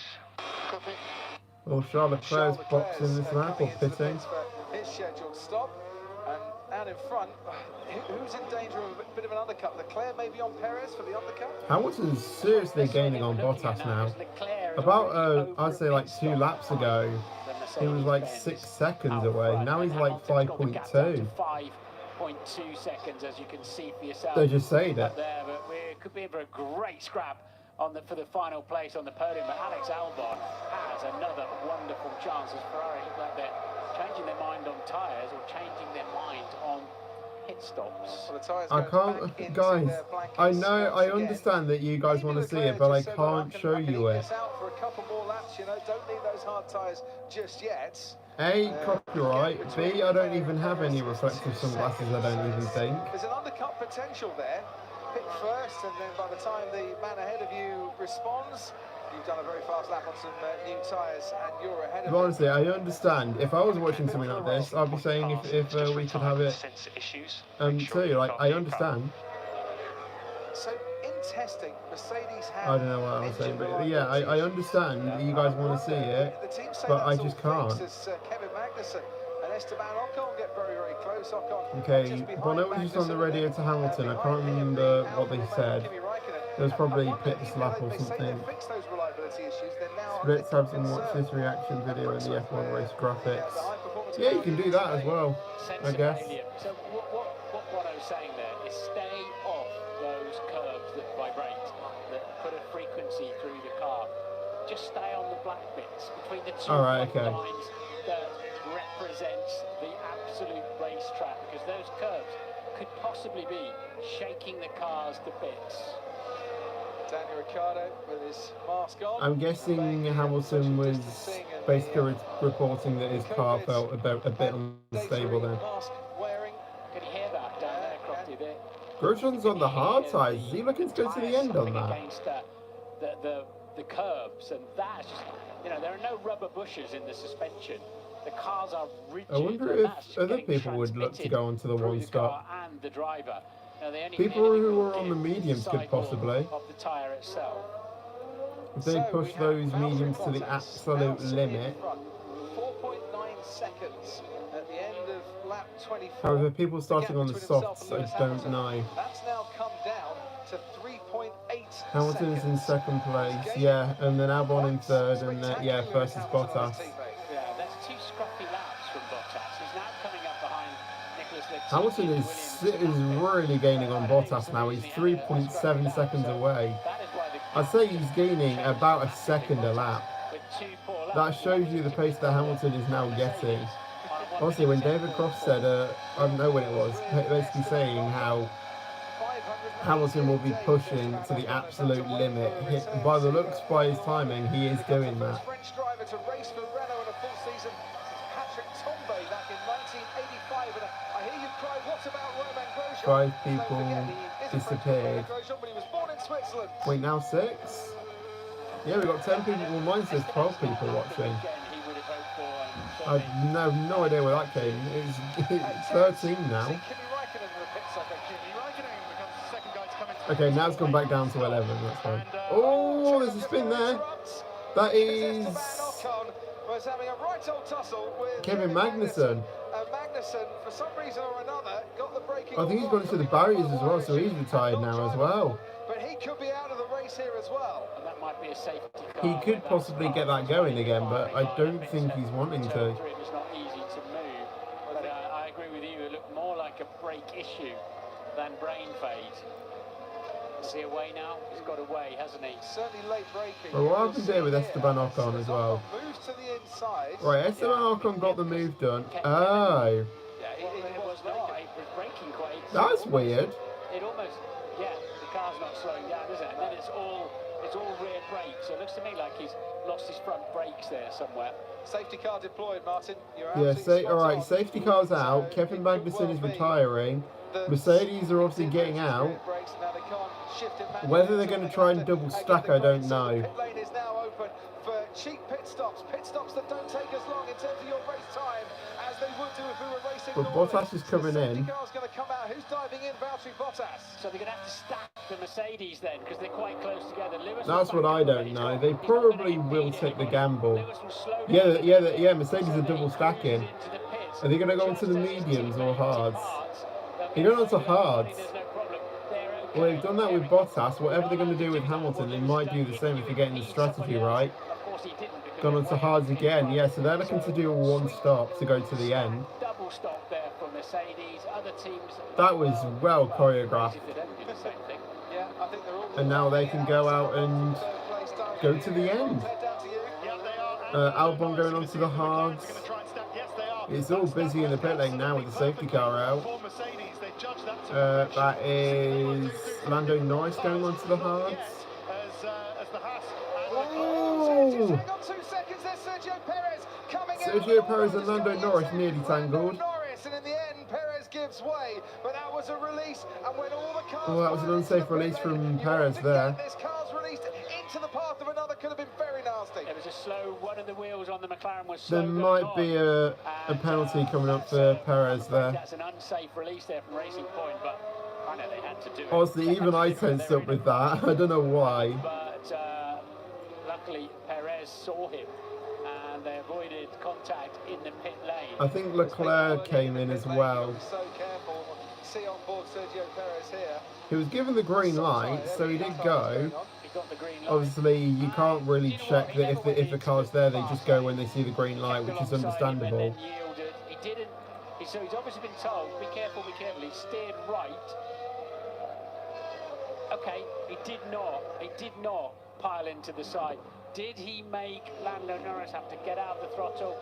I think they might be all right on that one. We'll see what the stewards think. Yeah, maybe they might have been all right. They might be all right. Dives into Thank you, the pit lane. I think engine. Antonio Giovinazzi is the first car that's been picked up by the safety car. He hasn't pitted yet. Let's head down to the Red Bull pit wall, though. Christian Horner is with us. Christian, thanks ever so much for joining us. Peaches Gaming does a lot of gaming. Don't forget to miss them out. Subscribe and turn on notifications to get updated from the latest video. Thank you. Suspected electrical issue. It's under investigation at the moment, but basically you could hear the issues that he was having in the car. And yeah, that's hugely frustrating, you know, for him and for the team. But yeah, we're still in there with Alex, and obviously the race has been neutralised now with the safety car. Yeah, Alex with a great. Okay, leading drivers are passing the safety car. Christian, we're hearing the Mercedes drivers being told, be careful with your car. Right from the beginning with Bottas, are these curbs sort of dismantling the cars, or is it just that you haven't been up and running much this year that we're seeing? Because in this race last year, every single car finished the race for only the 9th time in Formula One history, and today we're seeing horrible reliability. You've got to remember, this is also the first race of the Interestingly, season. Perez is on the Obviously in mediums, July it still is the first so race, he's maybe pushing those to the end, niggling in there, or yeah, the he's doing a two-stop. as we've seen over the years. It's a bit of a car fighter, this one, so that's why it's easy to pick up. Everyone else is on the hard, so they are definitely going to the end. They won't be boxing. They won't be boxing for hards if they were thinking about going on to the softs later on. Surely. To protest against Lewis Hamilton. Could you just explain what your thought processes were this morning and why that protest was made? Well, the footage was only released by obviously the promoter. I think it was this morning. That wasn't available to the FIA yesterday, so they actually hadn't seen. Yeah, watching the replay back with Kevin Magnussen, his brakes just went. Footage that hadn't been seen during the hearing yesterday, so that's why we asked them to have a look at it, because it looked very. He probably could have made that back to the pit lane. Christian, thanks for explaining. We'll be back with you a little bit later if we may. It was a right front disc failure for Kevin Magnussen. Sit back, relax, and enjoy the video. I think this is or enjoy the live stream more like. Lewis right in his mirrors. It gets played into Valtteri's hands a little bit because Valtteri crosses out front, car number 77. Because at least this helps out with Lewis getting ever so close to Bottas now. I mean, Hamilton was gaining anyway, but if he keeps driving at the same pace he was doing before the safety car came out, he will pass Bottas and go on to win this, and that'll be excellent. I think Hamilton last won here in 2014 or something. Was it 2015? But I think I think he won in 2015. Rosberg was 2017. Can't remember who was. Wait, no. Rosberg won in 2016. Someone in 2017, and then Verstappen in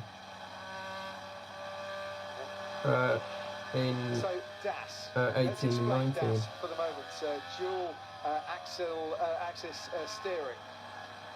The steering wheel is pulled out by the driver, not completely out, but just a little way. Yeah, lap cars are going past now. The angle of the front tyres. And Mercedes have spent 2 years developing this system, which they say, Martin, is they keep talking about DAS. To try and generate more friction with the tyres on the surface of the track to help warm them up, to stop them weaving about quite so much, because that damages the rear tyres.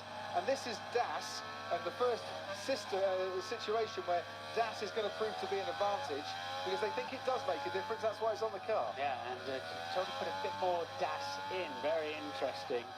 And that's the best way to get some tyre temperature, is a bit of speed. You're pressing the brake pedal as well to put some heat into the brake disc. Well, 12 people watching. And then, it is toe in or toe out on the front. It's like if you go cross-eyed a bit, you're towing in, effectively.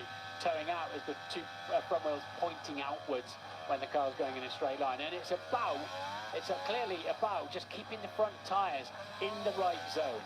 Opening race of the season, and Das is the first time we've seen Das. Over to you, Ted. A couple of things from down here. First of all, you were right to spot that Sergio Perez has done a different thing on strategy. He's gone for the medium tyre, which means that he could threaten Lando. Right, safety car is coming in this lap, and we're about to go racing again. First stint before that safety car on lap 30 out of 71, so we've got 41 laps to go. Lando was really holding on brilliantly in front of a racing point that McLaren thought was going to be faster than them. So Norris doing a brilliant job so far. Let's see what happens then. We've got news from Renault on Danny Rick. For all of you listening around the world who are quickly, Ted, safety car's ending soon. Okay, the car was overheating. They were losing. It was a cooling problem, so they had to retire him as a precaution. Okay, all right. I hope you're keeping your cool out in the grandstand. 28 degrees. The narrator said sounds instead of science. Temperature 100 degrees. The action on the track as the safety car's coming in. And now Valtteri Bottas becomes the de facto safety car. He's got to give it enough space to get out of the way. I didn't notice that, to be honest. He's not allowed to accelerate, brake, accelerate. Right, here we go. When he goes, Bottas and Hamilton are, well, they were off. Yeah, they're going now. Just in straight line speed, it looks like Hamilton is gaining on Bottas. Lewis Hamilton was over 7 seconds behind him. It's now down to 0.7 of a second as they pass the start-finish line. Obviously, they won't get DRS straight away. They have to wait. I think it's like 2 more laps or 3 more laps until they get access for DRS again. Oh, it's Science First, so subscribe. Thank you then.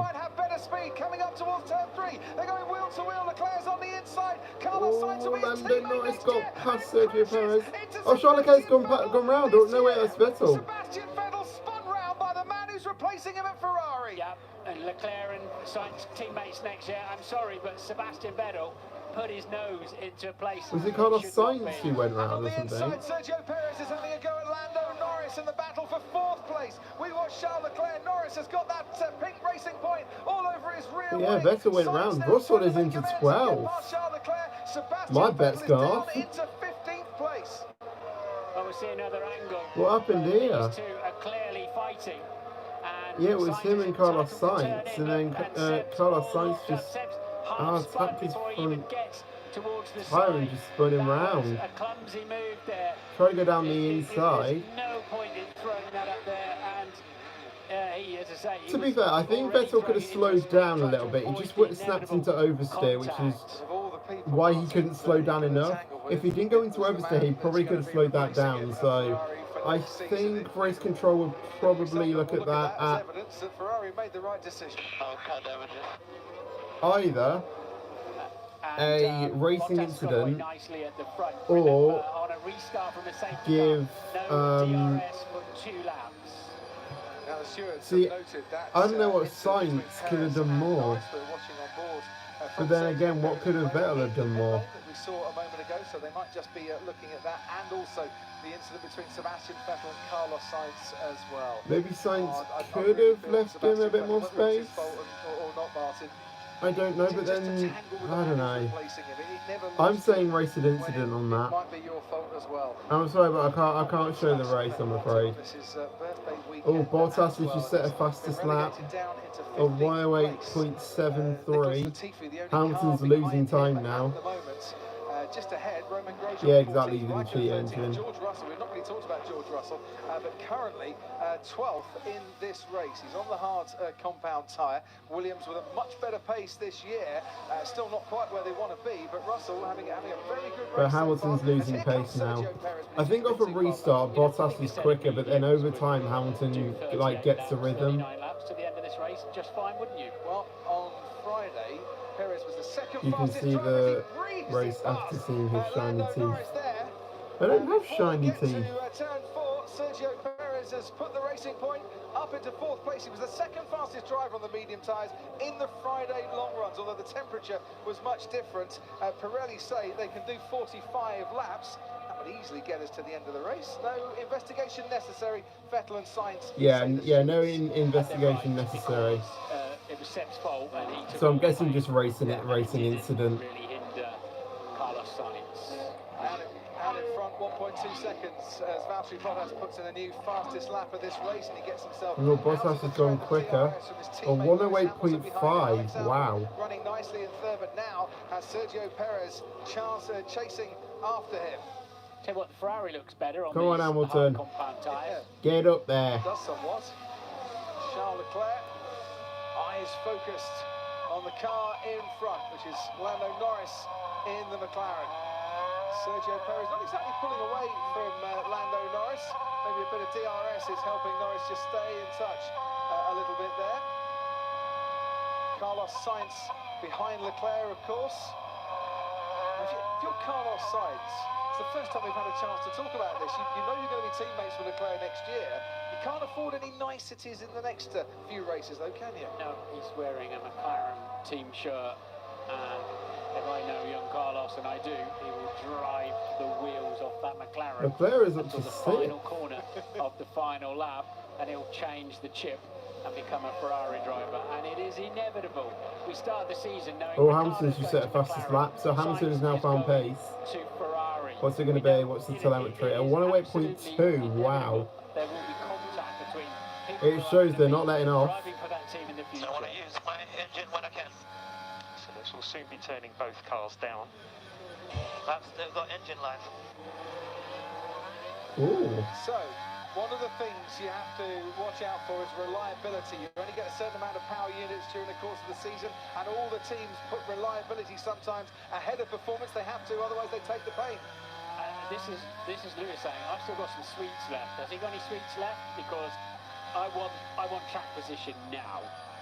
And what he knows is there might be a call soon. We're like, okay, right, we're completely. By the seams of it, Hamilton and Bottas have both been given more power. We are limited on power units for the year. We're gonna call this fight off. So Lewis has got more than enough capacity to be sitting thinking about all that kind of thing while he's driving around. So Valtteri, to put it in a blunt term, has eaten all his strawberry laces, and Lewis Hamilton, Ted Kravitz, still says, I've got half a dozen sherbet lemons left. Well, Bottas is struggling on there. Sorry to not. Oh, black and white flag for Romain Grosjean.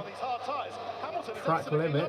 Loving it. Hamilton just gets closer and closer to Bottas every time he passes me in the main straight here. And Mercedes saying, look, we're warning you, we might have to impose team orders here. We want this one too, but Hamilton's saying, not in this order, boys. He fancies it, so what are they going to do now? I mean, Hamilton is the first driver at Mercedes. They might give him it, but I don't know. I mean, Hamilton is ever so close to now. He's within DRS range, so he might get it done. And that pays the prize money, which helps fund the team. And with car companies facing financial pressures, Martin, you've got to look at that sort of thing as well. They don't care whether they've got a 1-2 or a 2-1. Yeah. And what they mustn't do is race their own wheels off, because other teams have been basically racing their own wheels off and left them out front with an easy chance of victory today. Hamilton does a new fastest lap of the race. He will now be in DRS. So turning engine down on each car doesn't mean. Oh, he's just gone quicker. 108.1. It doesn't mean that. All right, see the cheat engine. The same power. It's still. I'm sure they'll still be able to go. Okay. Show Hamilton and Bottas. I don't need to see. Well, they got a rear view mirror like graphic. It's basically just a camera on thing. That's quite good. As they did on the last lap, and Rosberg finishing fourth on that. Okay, Hamilton won't get past Bottas this lap. Maybe the next lap if he continues to close in on Bottas. You can actually see from the rear wing and see what's behind Charles Leclerc. I mean, he can't see that obviously, but we can. It's that's ingenious. I love that one. And we've got track that is a good graphic. This week as well. Just looking at our time in page 3, Romain Grosjean has been shown the black and white flag for. Yeah, Hamilton doesn't look to be gaining. Well, they'll give him a penalty, won't they? Probably a 5-second Unfortunately. Well, if he continues on, is it the black and white flag? Is that like a final warning? Yeah, it is. They've mentioned it on they've deleted 2 of his laps. Now they've given him a black and white flag for driving standards, which well, that could be his final warning. He's in 15th at the moment of 16 runners. Making much much of an impression in this race. In fact, Nicholas Latifi is lapping about a second and a half quicker than he is. Just ahead, Sebastian Vettel is in the 1:09s as he seeks to make amends for that incident with Carlos Sainz that relegated him out of the points and down into 14th. His former Ferrari teammate Kimi Raikkonen just ahead of him in 13th. George Russell is ahead by about half a second of Kimi Raikkonen on the fringes of the points, but he's at the moment about 8/10 of a second only behind Antonio Giovinazzi. Esteban Ocon currently 10th and not much further away.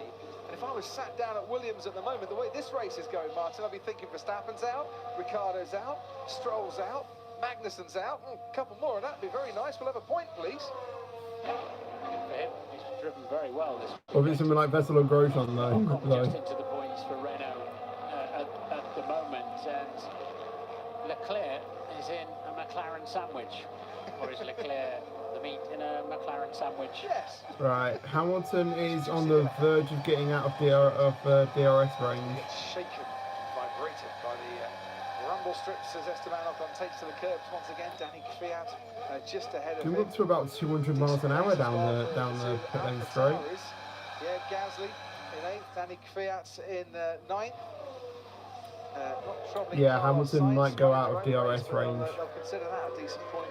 He can only avoid 2 milliseconds and then he's out of DRS range. Okay, he's brought that down. In this race, though, 32 laps. We're only just past. Okay, he's out of DRS range out of DRS range now. Tantalising from Lewis Hamilton's perspective, second ahead. Hamilton, it's almost like negotiating with his team as to whether he can attack his teammate and how much engine mode he's going to be given to do that attacking as well, and staying very, very close to Valtteri Bottas, who has led this race from start to finish so far. Alex Albon in 3rd place at the moment, 4.9 seconds off Lewis 31 Hamilton, laps to the end. half a second a lap slower. Sergio Perez. Hamilton is back in within DRS range. Over 2 seconds behind, and then comes Lando Norris, Charles Leclerc. I'm not really taking into consideration on the action going out on track. I'm just looking at the gap between Bottas and Hamilton. Behind those, Pierre Gasly, Danny Kvyat, and Esteban Ocon completing that top 10. We go on board with Lewis Hamilton. So Lewis then staying out of the slipstream of his teammate. He's in DRS. And that suggests to me he doesn't want to get too close to the gearbox of his teammate. Maybe his temperatures are just starting to go up a little bit. With the air that's discarded off the back of Valtteri Bottas is obviously pretty hot as well. Danny Kvyat is actually quicker in that speed trap. He's not exactly on the ragged edge, is he, Lewis? No. It's not. It's formation flying at the moment. There's no doubt about that. Might have some DRS. Harrison's just gone quicker. Down the main I want to wait 0.05. Down the main straight. That's actually given him a couple of tenths there. Yeah, he's getting some nice slipstream. DRS open again now. Oh, go on, Hamilton. He has got to watch out. Lewis then is launching an attack. You will get him. And if it doesn't come at turn 3, this is plan A, maximum pace. Might come at turn 4. Plan A, we're assuming, is a one-stop strategy for Lando Norris, who's currently 5th in this race. Hamilton just put in the fastest lap, and of course 5th for Lando Norris would be a best result in Formula 1, going one place better than he finished here last year and in Bahrain. Plan A. Yeah, at the moment it stands, Bottas, Hamilton and Albon will be all on the podium. Flat out. Urgent chassis default 2-1. Whatever that means. Curves a bit too much. Bit of trouble. Oh, quickest sector. Bottas is quicker in sector 2. Is for Valtteri Bottas. These curbs, Martin, you said it right from the outset. Cheat engine's said back. It a couple of times last year as well. They are absolutely brutal. So is the car suffering a touch? Well, when I'm normally allowed out there on a Friday, the sound of the cars going over those curbs is the volume's incredible. You know the car must be taking some pain. Lewis then. Come on, Hamilton, you've got him here, surely. Down the back straight. If he stays in the slipstream. Oh, he didn't hit the apex as well as he would have hoped to. All the time, of course, he's in that slipstream. He's not getting the coolest air coming through his car, through the radiator and through the engine. Things are starting to overheat, and that's not going to help. He's not going to be able to do that for many, many laps at all. And he'll get the turbulent air going through these corners as well. Hopefully. Hamilton now is under 6 tenths behind his teammate. Valtteri's turning him around nicely, isn't he? Yeah. And that's Lewis is pumping in some great sectors in the slipstream. DRS wide open. Valtteri's just got to keep his head. He knows how to do this. He's experienced enough now. So sensor issues seen on both cars. Please stay off the curbs. There you have it. That's what I thought they were talking about earlier on. Yeah. It is stay between the white lines, and that means you're going to have to be really careful in corners like turn 1 and out of 4 all the way through 5, 6, 7 and 8, 9, actually pretty much everywhere apart from the straights. Just stay on the grey bits, gentlemen, if you don't mind. Waters went deep again. You know full well that your best chance of getting past Valtteri Bottas is to take the aggressive racing line, and we've seen before in his career where he's been told to do one thing by the team and he might try something a little bit different. Sometimes it works, sometimes it doesn't. At the moment, he's now what are you watching the race on? Sky Sports F1. Sector behind Valtteri Bottas. So has he been told to stay behind him? We haven't got that information. He's gaining though. When we went on board with Lewis through 9, no problem. Through turn 9, a lap or 2 ago, it wasn't how Lewis normally attacks. Hamilton is 6.2 kilometers an hour slower than Bottas. I think I might stay inside those at 9 and 10. When you've got this much of an advantage. We'll do the speed trap anyway. Here he goes with DRS once again. Turn 1 is coming up. And Lewis, we're seeing sensor issues on both cars, so instructing you to stay off the curbs. So he's getting off the curb. Copy. Just do your best to look after that car. He's getting the same. Much more curb than me. He's getting the same messages as his teammate. Oh, that's probably why he's not going over there then. More than me, you know. Yeah, because Bottas is going over the curb. The curbs a little bit more. I mean, that does proper gamesmanship, isn't it? I love that. So we're, here, exit turn 4. Valtteri's the other side of the curbs there. You're not quite so loaded up, but you've got a lot of right welly in at that point. The torque demand's massive. And it's through here as well. You can dip a wheel in a little gully there.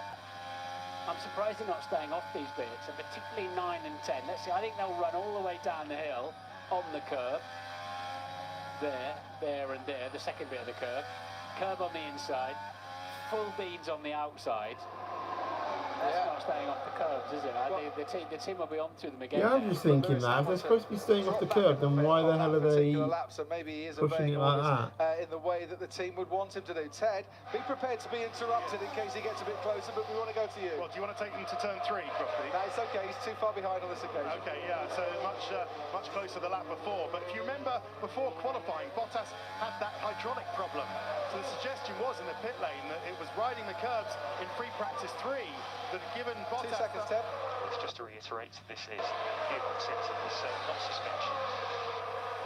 So it's gearbox sensor, it's not engine, it's not suspension, it's a gearbox sensor, Ted. It's hydraulically operated, and they've already had that problem where they had to do a quick change to the back of the car with Bottas's car, so I understand why they're nervous about it, and these sensors can be problematic, as we heard Seems they've got gearbox issues then. Well, but really, really close. Just a quick one on Carlos Sainz. McLaren are trying a pincer movement on Charles Leclerc. Sainz has been told to get on with it, see if he can close up on Leclerc. Sainz is not threatened from behind, but they're just a holding station.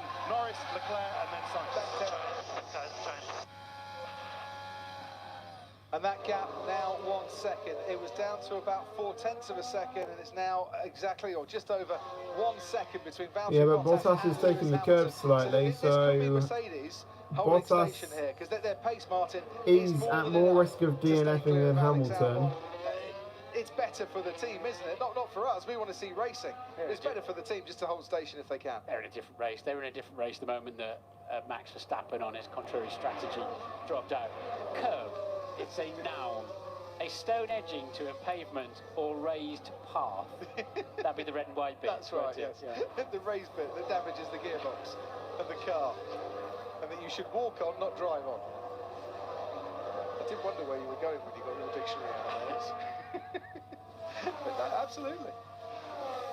Thing is, what if Max Verstappen was still in this race? Where would we be now? Chances are he'd have pitted and he'd be chasing after the 2 Mercedes, and we'd have a right back. This is James. The gearbox issue is critical. Please stay off the curbs, both cars. Jake. Okay, the gearbox issue is critical now.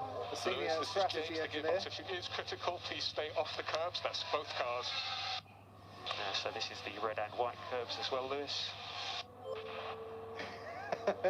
Issues those orders, you know that it's actually getting serious for Mercedes. Both drivers told exactly the same thing, and by the looks of the timing board, Martin, both drivers have obeyed orders. They've got to now. The race is off between these two. It's now, it sounds like getting, you know, they have got so many sensors on that car. They know their car inside out, and they, in real time, of course. So we are in a worse shape than the other car. That's not what you want to hear. If both cars are having problems, that's bad. If you're in a worse shape, that's double bad. And if you're leading the race as well, that makes it even badder, Ted. I think that's the right word. No, it isn't. It's worse. Classic from Peter Bonington. Yeah, that's the red and white curbs as well, Lewis. They're all red and white. But stay off the ball there. I think the message, Ted, isn't it? I mean, I know some of them are yellow. To be honest, Bottas was taking more curb than Hamilton was doing earlier. So I can see why Bottas's car is worse than Hamilton's. Hello, Liam. The Alex Albon-Sergio Perez battle takes on a kind of a new meaning here, doesn't Oh yeah, I've kind of forgotten what's happening at the rest of the field. This is brilliant battling between Hamilton and Bottas. It's critical, and not only is it critical, you're even more critical than Lewis behind you. So come on, Alex Albon, come on, Sergio Perez. Let's get a little bit closer here and put these Mercedes under pressure. The thing is that, Martin, that even though Mercedes are having issues and they're critical, and they're trying to avoid the repeat of the 2018 Austrian Grand Prix. And I don't want to put the commentator's curse on them, but remember that double mechanical retirement. They're only one since Monza 1955. Well, even though they're trying to avoid that, they're keeping off the curbs and they're not taking the aggressive line. They're still 10 seconds a lap clear of Alex Albon in third place. And they've just headed past you, Ted, in the grandstand. Yeah, Lewis was taking a little bit of curb on the last corner that I could see. But normally, you know, they know this track well enough. They know it's a car breaker, don't they, Mercedes? They normally make things tough enough to survive. But, well, what if, Crofty, there was another Austrian Grand Prix next week? Oh, yeah. And they might... Oh yeah, I forgot that the Austrian Grand Prix is on next week. 5 days, can you? I mean, we'll see if they make the end of the race, but, well, it might make them a bit taciturn, perhaps, in their curb usage next weekend when we race here again. And these onboard shots will be making Mercedes really, boom, curb, all the way through the exit, making them extremely nervous. I mean, they've not, because they've had to back off, they've not got a huge advantage over Alex Albon now, have they? In terms of, what is it, 9.7 seconds he's behind Lewis. So they've got to kind of press on a bit, but they can afford to drop half a second. I don't want to watch the midfield, I want to watch up the top. Completely within the white lines. Meanwhile, Esteban Ocon has DRS, and he's going all out attack here on Daniel Kvyat. That was a bit close. Just have to back off a little bit. Thought there was a way around the outside. 21 laps now to the end. But Ocon is finally getting racing. I'd say we're at least over 2 quarters. No, not. I'd say we're at least over 2/3. Daniel Kvyat, who was at Red Bull, then went to Toro Rosso, then got dropped, then came back. Just keeping him at bay for the moment, but he's got DRS once again. Has Ocon down the main straights as the cars accelerate. Romain Grosjean's off. Has taken to the escape road, and this time it's Romain Grosjean. I wouldn't be at all surprised if that's turn 4 again. And remember, he went off before and had a no, it looks like turn 1. He's trying to make his way back out onto the track once again. He's got that road on his sat nav. It's a very handy little road all the way around the gravel trap there, which is where Valtteri Bottas was bouncing through and cutting the daisies yesterday in qualifying. Oh wait, there is turn 4, isn't to there? do some grass cutting. I wonder if he's run out of brakes as well. Yeah. Oh, it's looking like they're retiring Grosjean as well. For a little chat this morning, and he said it's been quite a few months, to be honest. Yeah, it's looking like they're going to retire Grosjean. Saved and stay in Formula One. Gene Haas, you know, is committed to Formula One. He told us that in one of our lockdown programs on Sky Sports F1. They're looking good, but this is not looking good for George Russell. Oh, what George has Russell. happened here to the Williams? Russell was having a very nice race. Oh, I think Russell's lost power, or the same thing as. More mechanical issues. Yeah, he's lost power. And he's just been passed by his teammate Nicholas Latifi, and he's going to pull over to the side of the track. Well, that's in a quite dangerous area. Virtual safety car might come out for that. Completely out of harm's way, but I think they might safety car that because they've got to, if they're going to go and recover it, we don't leave cars on the side of F1 tracks, even if it is out of harm's way. It's out of the firing line, that one, unlike Kevin Magnussen. But all it takes is one spin through the corner. And oh, they full safety car'd it. Romain Grosjean becomes the last. Safety car is coming out. And hang on 2 seconds. I can hear the cheers at Red Bull and at Racing Point at the moment, because you've got a 10-second gap that is now going to be wiped out by the safety car, and the 2 lead cars both having gearbox issues where they're going to have to stay off the curbs. Whoa, this is not what the safety wanted. Do not miss this last 20 laps. This is about to. This Mercedes power is actually about to. Williams. He was actually coasting into the corner and still didn't have any brakes. So Grosjean joins his teammate Kevin Magnussen, Lance Stroll, Daniel Ricciardo, Max Verstappen and George Russell in going out of this race. Right, it was just there. And that's where the Mercedes power. Yeah, this race might get interesting now. Yeah. Well, I don't know. Yeah, are people pitting for softs? To go with it, but I know they're going for mediums. Looks like Mercedes are out as well. They might go to softs. You might lose your position in the queue, the crocodile behind the safety car. It does give you a fresh set of tyres. So Ted, they're all piling into the pit lane here, and some were in the right place at the right time a bit earlier. Because once one person does it, especially in the midfield, they've all. If I was on F1, stay out on old hard tyres, I'd be completely easy. I'd go onto the I'd go onto the softs. For medium tyres, Lando Norris 4th. Right, and the Mercedes going to pit. Please pit Hamilton and get him onto a quicker tyre. You know it's going to be a relatively quick safety car as well, with a decent number of laps to follow it, because it's or are they actually going to bring them in anyway? You know, taking a tyre wall out or something. Yeah. So Bottas and Hamilton haven't come in yet. Neither Sergio Perez. Oh, okay then. I think they've got enough time to get in and make a change before Alex Albon gets to them. But it might be a bit tight. Mercedes might feel that their best chance is to go to the end here, and it looks to me like they are staying out.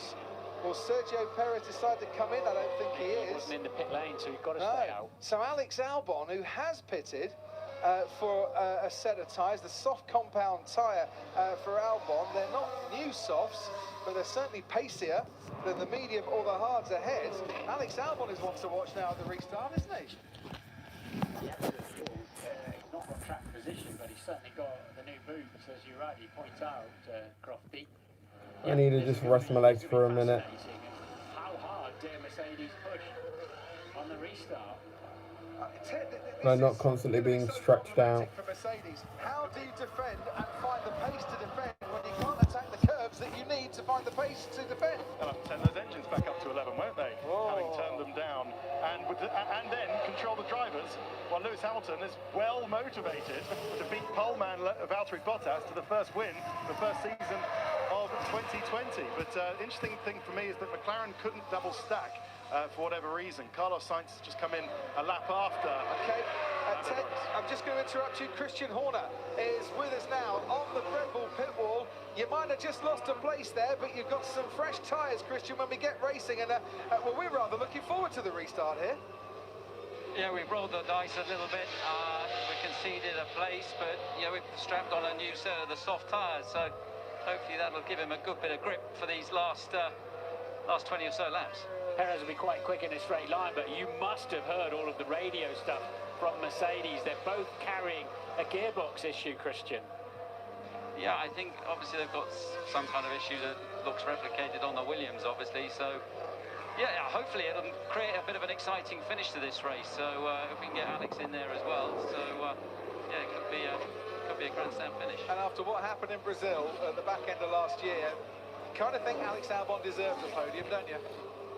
You do. Obviously, you've got to deal with Perez first. So, let's see. Yeah, but traction and grip is, you know, we'd take that over straight line speed at this scenario. So that's why we've rolled the dice. And come on, let's just get going again. Certainly is, Christian. Thank you very much. I wonder if Red Bull are thinking, I should have asked him really, if they wish they had DAS in this situation to help warm the tyres up. think it's a nicety rather than a, you know, if you took that DAS off the Mercedes, it'd still be out front, Crofty. You know, it's not a total game changer like say the blown diffuser was. Okay, yeah, safety car is coming in this lap. In certain situations, quite clearly, and rest assured that they wouldn't be putting that ballast on a Mercedes-Benz if it wasn't faster. So it's clear and better overall in a Grand Prix weekend, Grand Prix season, what have you. But let's see, this is going to be absolutely fascinating. I can't imagine Albon should have that, with DRS, should have that much of a problem getting past Perez. Verstappen, Ricciardo, Stroll, Magnussen, Grosjean and Russell. 6 retirements from this race today. That's more than we had, 2 more than we had maximum in the 2019 season. That was at Hockenheim. We haven't even finished here yet. It does, of course, gives the Mercedes a few sort of... Okay, right, safety cars coming in now, so Bottas will now hold up the different cars. Bottas is holding up Hamilton a lot. That's, you know, but much as Williams got a different gearbox, haven't they? Yeah. They make their own still, they're on off. that one. Lewis Hamilton waiting to get going, wanting to get going, almost pushing his teammate forward and saying, come on, safety car's gone. But Valtteri Bottas has the prerogative and he gets going when he feels like it. And we are very much getting going now. Valtteri Bottas leads as we cross the line and the green flags wave once more. From Lewis Hamilton, Sergio Perez. Oh, Albon's going on to... Then comes Lando Norris. Well, Albon was looking at a move on Perez. Come on, Hamilton, get closer. Oh, Giovinazzi was going wide out of the first turn. Oh, Perez locks up and Albon's going to go down the inside. And there's another safety car. But not at this moment. And they all slow down as Perez gets the place back once again from... Oh, Kimi Räikkönen's crash. Massive crash down the main straight. What happened there? Perez got the place back on Albon, by the way, guys. If he's obviously dropped it through the exit of the corner. Yeah. What if he's had a suspension issue? Oh, suspension. But that's a great shame for Alex Albon. He really got that move made. Yeah. And no DRS, of course, for the first 2 laps after the restart. Right, so we're running on board with Sebastian Vettel. Oh. It's broken already. The tyre actually came off the wheel. How did that happen? That's why Kimi Räikkönen then couldn't control the car and ended up heading towards the barriers. The tyre was literally off. Well, of course, the reason... the whole front right corner. Yeah, well, the tender didn't work because it's not a suspension problem. The wheels just plain fell. Where did that tyre go to? Well, it bounced all the way across the track and would have headed towards the tyre. Oh, it came off on the inside curb. Yeah. Never want to see a tyre doing that at all. And there normally is a tender to stop that happening. Might be just as well there's not a crowd sitting up there. I don't know where that one went to. But, yeah. And then Albon got past, and then Perez was able just to get past.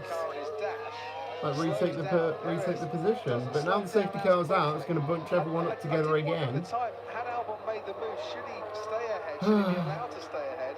Was Perez a little bit late there on the brakes, responding? I think we've had the same retirements as we did in the German Grand Prix last year. I think the German Grand Prix last year is still more exciting than this one. But this one is a close second. There's been so much action going on. But I mean, that was my feeling. I'll go by what I was saying in commentary. There's a safety car light, but not here. And Albon is past Perez. To me, the move had been done. That's where the tyre ended up, Martin. Normally where you kind of stand on a Friday. Yeah, but thankfully within the confines of the racetrack, which is very good. So safety car's going to go through the pit lane. The drivers must follow it so that it leaves the pit straight clear to get rid of the Alfa Romeo. So that then, Kimi becomes the 7th retirement in this race. I told you Antonio Giovinazzi gone a bit wider, promoted Nicholas Latifi up into 12th place for Williams. We can see once more what happened. The wheel just coming off. So the wheel, and Ted, I'll cross to you because you had a great view of the pits. Kimi pitted under the safety car. So it's an unsafe release because something wasn't holding that wheel on. Yeah. It's a possibility, isn't it? Yeah. As the safety car has to take the field through the pit lane because there's a massive tractor on the exit of the last corner. shepherding away the Alfa Romeo Sauber, Kimi Raikkonen. Kimi's made it back to the pits. So just everybody piling through. Kimi's just outside his old Ferrari team, actually, just watching their Safety car only come in now anyway. It was completely loose, the tyre, after wow, there's a load of cars in the pit lane. Then just going around might have loosened it, but it was the first It looks like the Mercedes is still out. actually put any serious load through it after the safety car restart. Or have they just pitted in for softs? Did they double stack or something? There's a wheel nut at large somewhere around the track. Well, no, they haven't pitted, alright. Start-finish straight after the end of the show, so I'll see if I can find it. We need to go back a couple of corners, Ted. Probably in the ground. Yeah, I would have definitely come in for softs now. The rest of his collection, you've got tyre marbles. Honestly, if I were Hamilton, I would have gone on to the softs. There is Kimi Raikkonen, the 7th retirement in this race, heading back to the Alfa garage. Exactly been the best weekend for him. This time last year in Austria. It's slightly better for Kimi Raikkonen all round. Started 6th, finished 9th in the race, hasn't really troubled the points places, and ends up with his wheel coming off and joining the list of retirements that was started by Max Verstappen on lap 14. What looked like a hydraulic issue, the anti-stall just kicking in. Whenever he tried to get the car going, major disappointment for Max Verstappen at that time. He was set very handy indeed in this race. They got the car going. Once they managed to come into I think the races I'm most looking forward to are going to be Silverstone, because obviously it is the UK, it's Britain, it's where I'm from. He was forced to retire from this race as well. Second retirement in the Austrian Grand Prix for Daniel Ricciardo. Lance Stroll have been struggling with engine issues. And obviously it's a double header as well. Sensor issues for quite some time, and he on lap 21 was driven. Also, I don't know how the double headers are going to work. Like, next Friday, like, do they have to go and redo the entire practice sessions again, or do we go onto like another like qualifying and then go into the race? Because I don't really see why they need to have practice sessions if they already know this track from the previous weekend. I don't really see that. Romain Grosjean has made it a Haas double retirement, and what suspiciously looked like more brake issues as well. Lap 50 for Romain Grosjean. Out of this race. Then George Russell parked up by the side of the track, and things getting very hot at the rear of his Williams. A lap later brought out the safety car. We've got another safety car because when we got going once more, Kimi Raikkonen's front right wheel flew off and then flew down towards the barriers. We are on lap 58 of this race. We'll see Kimi Raikkonen's wheel coming off one more time. And that is the 7 retirees from this race. Mercedes lead it. Bottas from Hamilton. Perez is currently 3rd. Albon's got a I must say, the wheel of the Alfa Romeo came off at a quite weirdly. Don't forget the Mercedes pair being told that they've got critical issues with the gearbox and to stay off the curves. How long will they be able to keep the rest at bay? We will find out. In the meantime, let's head down to Rachel Brooks. She's with Max Verstappen. Racing day. I know it's the first race of the season, and we sometimes forget that we've waited so long for this. Can you just tell us what happened? Well, I suddenly just lost power drive, got into anti-stall stuff, so I don't know what the problem is yet. I didn't go back yet, so yeah, we'll find out. But of course, it's not how you want to start. Say again, sorry. It's not how you want to start. It's not how you want to start. I remember asking you on Thursday how you'd feel when those lights were about to go out. Can I ask you how it was feeling at that point? Were you hopeful or thought you could actually win this race? No, I think quite quickly onwards you could see Valtteri was quite quick. I was just trying to do my own pace, you know, but yeah, it would have been an easy podium. But yeah, what can you do about it? Okay, thank you. If you could sum up. Absolutely nothing on this day for Max Verstappen that he could do about it. Interesting. This time next week, as will we, live of course on Sky Sports F1. The races come thick and fast from here on in. Copy that, Checo. We're just checking. I mean, there is always next Albon, week as has well. he gained track position then? Yes, he has. Oh yes, they got position back. Albon has decided he was ahead. So Red Bull have told him to do that. And the safety car's clearly not Martin this lap. Oh, I wanted to hit a Perez then, alright. I think so, wouldn't you? But they obviously didn't consult with Racing Point. If we've got another lap of the safety car, we might try and get hold of Christian Horner here, because he could confirm that to us. Yeah, and George Russell had a fuel pressure problem apparently. It wasn't cut off the engine. I think it smoked just because it was all very hot. But just to confirm, Williams might have the Mercedes engine. They don't have Mercedes gearbox in there. So we've contacted Christian Horner, and he confirmed that they were given permission by race control. It did look like he had that move. Yes, it did look like it just got the move done, didn't it? But it's strange how Racing Point didn't know. All right, so move clearly done. Mercedes still accelerating. With Perez, overtake Perez. Thank you. The Mercedes was it did look like Albon did have the move. Was ahead of Perez. Yes. So suggests to me that he just aced it, just got through there. How long do they get? Well, safety car's ending at the end of this lap. Finally, we're about to get going again. Your dashboard, and I suppose if you're within a couple of seconds, that's okay. I think it's a finite point, isn't it? Yeah. You know, I don't think there's any margin on that. It's almost like you've crossed an imaginary line on the track. He was ahead before the lights came up on the steering wheel. Right, Martin. Right, 11 laps to the end, guys, for Hamilton to get up to Bottas and get past him. Because I'm not that brave. And more possible retirements as well. There is the option of that as well. The Mercedes, you know, how much are they really worried about this gearbox? Valtteri knows how to restart these races now. He's done it twice already. Here we go for a third time. He has gone earlier.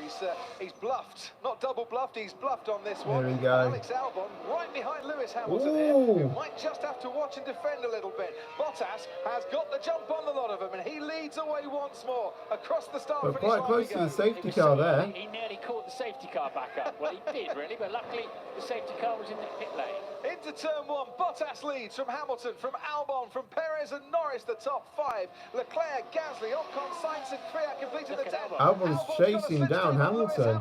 He might be in a chance here of overtaking, going into turn three. He's going to have to go the long way round. Perez is having to defend from Lando Norris as well. Great exit from Alexander Albon. He's got the soft compound tyre on. You would expect that. The hard tyre is on the Mercedes. Albon is all over the back of Hamilton, who once again forces in the long way round. Norris goes the long way round. Oh, Hamilton's gone again! Again, no, with Lewis Hamilton. Oh, Hamilton's done the exact same repeats in Brazil. He comes off second best. The cars touch, and the podium that looked a certainty has been wiped out in a matter of seconds. That was Albon, by the way, that went round, and I should be excited with that, but I'm actually sad for Albon because that's twice now. His first appearance on a podium in Formula One is now tumbling back down. Yeah, it would have been his first thing. Is Hamilton going to receive a penalty from that? Still under pressure from Lando Norris, who's up into fourth. Valtteri Bottas leads from Lewis Hamilton. Bottas, the big. Oh, I don't know. Hamilton's just dropped back a little bit and had to contend with defending rather than attacking. And we can Let's have a replay of this. Hamilton forced Albon all the way round the outside. That's not the best angle. He was actually ahead, wasn't he? It was ahead. So is that Hamilton's fault once again? As he accepted blame and took blame in Brazil, did he not leave a car's width and enough space around the outside? I think Hamilton did leave a car width there, if I'm being honest. Albon was a long way ahead. But it's kind of, you know, in a single-seater, there's only one person in a single-seater, and if it ends up pointing the wrong way, you've got to look first at yourself. You just can't give the opposition the chance to be that close. I mean, Albon was ahead. He's a racer. He saw a chance of P2. Chassis default 52, 5-2, urgent, 5-2. And what did that contact then do to the Mercedes chassis and the gearbox and the issues that they've been having? Because if the sensors have been telling him, Martin, that this is getting a bit dodgy whilst they're going over the curves, then hitting another car is going to give it an even bigger jolt. Yeah, you do get a shot, one single shot through the system, but it was tyre to tyre. I think I'd be surprised if that did any damage to where he might have been with a torque demand, wouldn't he? It's under investigation. wonder what the stewards will think of that. And while this was going on, Lando Norris was, Carlos Sainz, I should say, was having nice a move. look, getting interested on Pierre Gasly, and that interest was rewarded by a move up into 6th place. Gasly didn't stop for fresh tyres under that safety car. Oh, but Albon and Hamilton again. Taking the pain for it now as well. Don't forget, DRS has been enabled, correct. So Lewis, we are seeing the gearbox issue on your car, so just look after it. And he's now got Sergio Perez just 1.3 seconds behind him. Has Bottas Lewis Hamilton. is Lando Norris behind Perez. DRS available for both Norris a second, nearly 2 seconds ahead of Hamilton. Carlos Sainz sets the fastest lap of this race. Bottas leads by Sainz with a 107.9 here for 3rd, 4th, 5th and 6th as they make their way up towards the highest point of this track at turn 3. Leclerc almost within touching distance of his teammate for next year, and he certainly will be by the time we get down to turn 4, because he's got a very nice exit. The DRS is helping Sainz, it's helping Leclerc as well. Leclerc moves ahead of Carlos Sainz. Sainz is going to find this one out, looks up on the inside. They I thought the same thing between Hamilton and Albon was going to happen there. Twitchy on the exit of the corner, but moves. But Leclerc's up to 4th now. And that looked rather nice, didn't it? So Lando Norris, has been passed there by Charles Leclerc. Carlos Sainz is heading after Lando Norris. The two McLarens will scrap away on that one, but Leclerc. I honestly don't know who's going to get the blame between the Hamilton and Albon issue. Looks better on the hard compound tyre and lower fuel loads. On board with Charles Leclerc. Oh, Leclerc just set the fastest lap. I honestly think again it'll be no further investigation, because from what I saw, like, I'm not on Hamilton's side or anything. Hamilton did leave him space. There was room for Albon to get past there. And with two Mercedes up front that are limping along. Like I said, I'm not going to be brave enough to predict the winner of this race, but if he can clear Sergio Perez quickly, who knows where Charles Leclerc... Maybe Hamilton might receive a penalty for that though. Maybe with a bit of DRS assistance as but well. I honestly think it should be no further investigation needed. I mean, Hamilton got the penalty back in Brazil, and that was a fair penalty. I did agree with that. But yeah, I don't know what it's going to be like this year. Esteban Ocon, Danny Kvyat and Antonio Giovinazzi, who scored his maiden points here in Austria last year and looks on course to score. Right, I think we've got about 5 laps remaining now. Vettel, Albon and Latifi, the 3 cars out of the points, the rest have all retired, written head to tail. I think Lewis Hamilton and Valtteri Bottas have got the message now about the gearbox. Good. They're so far off the curve. Here goes Charles Leclerc. Oh, Charles Leclerc goes into 3rd now. God, that was late. That was brilliant. Wow. Oh, there's a time penalty for Lewis Hamilton. He's got a 5-second time penalty. He's given a 5-second penalty for causing a collision with Alex Albon. For the 2nd time in 3 races, he has been given a 5-second penalty for the same... oh, that's ruined his chances of winning. Here come the 2 McLarens, Norris on the inside, Sainz around the outside. That has ruined his winning chance. Norris pushes his more experienced rival out onto the curbs and keeps the place. So that'll put Perez then up into Leclerc up into 2nd place with his fresh medium. Don't need to watch this then. Bottas has won. Charles Leclerc's, in 2nd place. Yeah, next second with Hamilton's penalty that will be applied after the race. He's having a day for penalties, Lewis, isn't he? Oh, it's 5 laps to go now. Say, on the replay, Alex Albon was really quite far ahead, wouldn't it? Lewis has sort of understeered into him. You can't just suddenly change trajectory. But, I think that's actually fair enough. At the moment, yeah. in 2nd place, Lewis Hamilton. I mean, yeah, I could agree with that, to be honest. 5-second penalty for Hamilton. Along with Valtteri Bottas and Charles Leclerc. We've still got 4 or so laps to go in this race, and we're on board the McLaren now. Could be that everyone else DNS instead of Hamilton, and then Hamilton's still there. Highly unlikely, but could happen. Lost out that battle in the end. Yeah, the trouble is they're holding each other up now, aren't they? And they're dropping off the back of Perez a little bit. Which is certainly helping Sergio Perez. The incident with Kimi Raikkonen, that's going to be invested after the race. Danny Kvyat and Sebastian Vettel are exceeding track limits, but they are just minor subplots to the end of this race. Yeah, no one else has got time limits either. Oh, Hamilton set the quickest lap. Hamilton still behind him. Hamilton just set the fastest lap. Oh, 107.7. Yeah, 107.7. He's now got to try and gain 5. So he's 2.4 ahead of Leclerc and 3.8 ahead of Perez. Let's look at this incident again. Given Lewis Hamilton that 5-second penalty. Oh, possibly. Oh.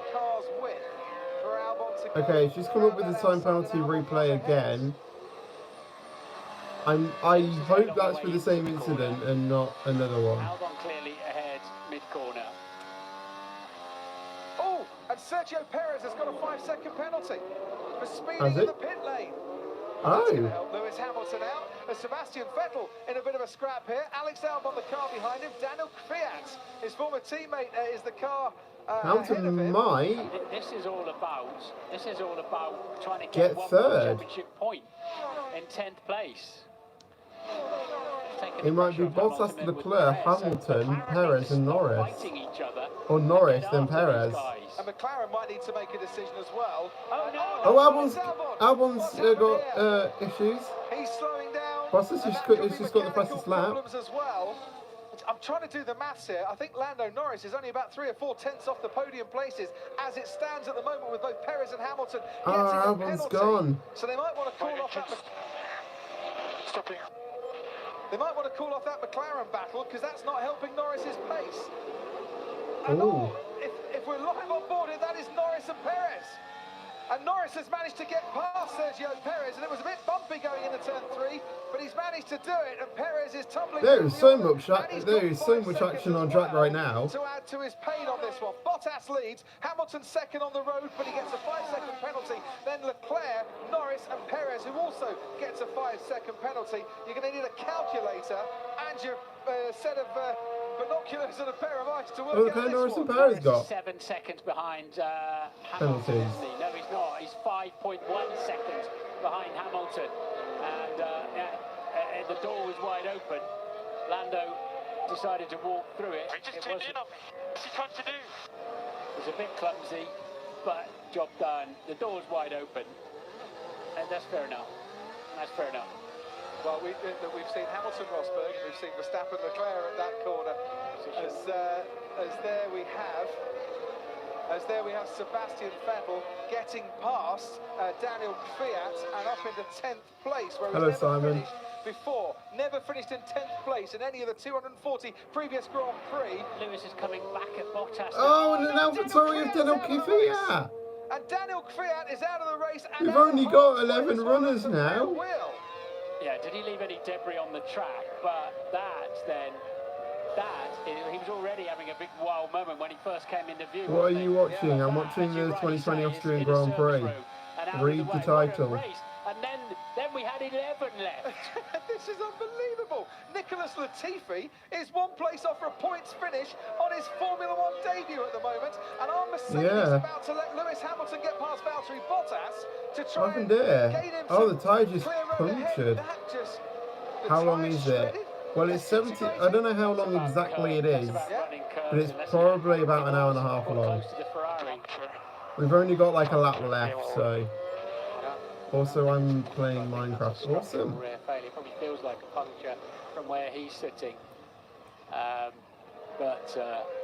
Yeah, Hamilton just, I don't know, doesn't Hamilton look a bit racy there in second place all of a sudden? Well, I just wonder if Mercedes want to let Hamilton get past Bottas, give him clear air ahead.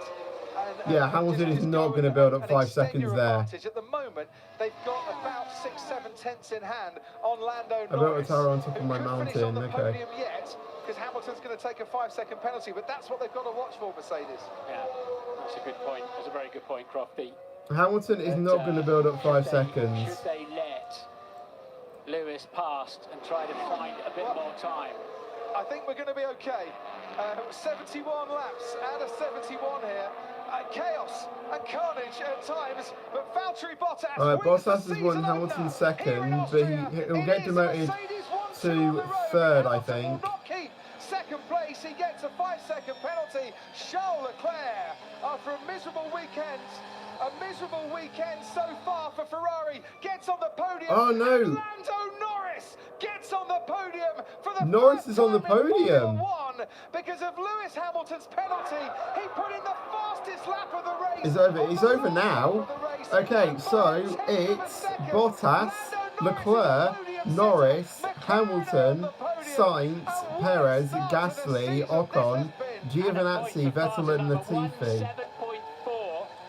Yes, it is F1 Sebastian Gamer. 0.7 seconds behind Lewis. Wow. Lewis with a 5-second penalty. And the first win of the season under your belt. So pick up a rubber when you can. Is there a stream of the race or what? I don't know.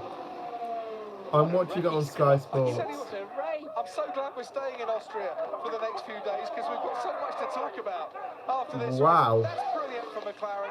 And we've got next week as well. Wow. That race might have actually been more exciting than last German's Grand Prix. Financial pressures have had to make staff redundant, but on the track they have absolutely pulled one out of the bag here. Well done. I applaud there. For finishing on the podium. This is the move that did it. Maybe. No, this is Carlos Sainz and Sergio Perez. Sainz, by the way, managed to get past Perez on the timing charts. Did he do it on the road as well? Perez was going to pick up a 5-second penalty, but he did. Carlos Sainz got past the racing point who didn't pit during the safety car. And but wow. That have been on for quite some time, those medium compound tires. And we have a race next week as well. So yeah. If the racing... Esteban Ocon on his return to Formula 1. Just a long beep. Yes. Well, I don't know. I don't want to celebrate too much yet, but... Don't you celebrate as much as you want, young Lando?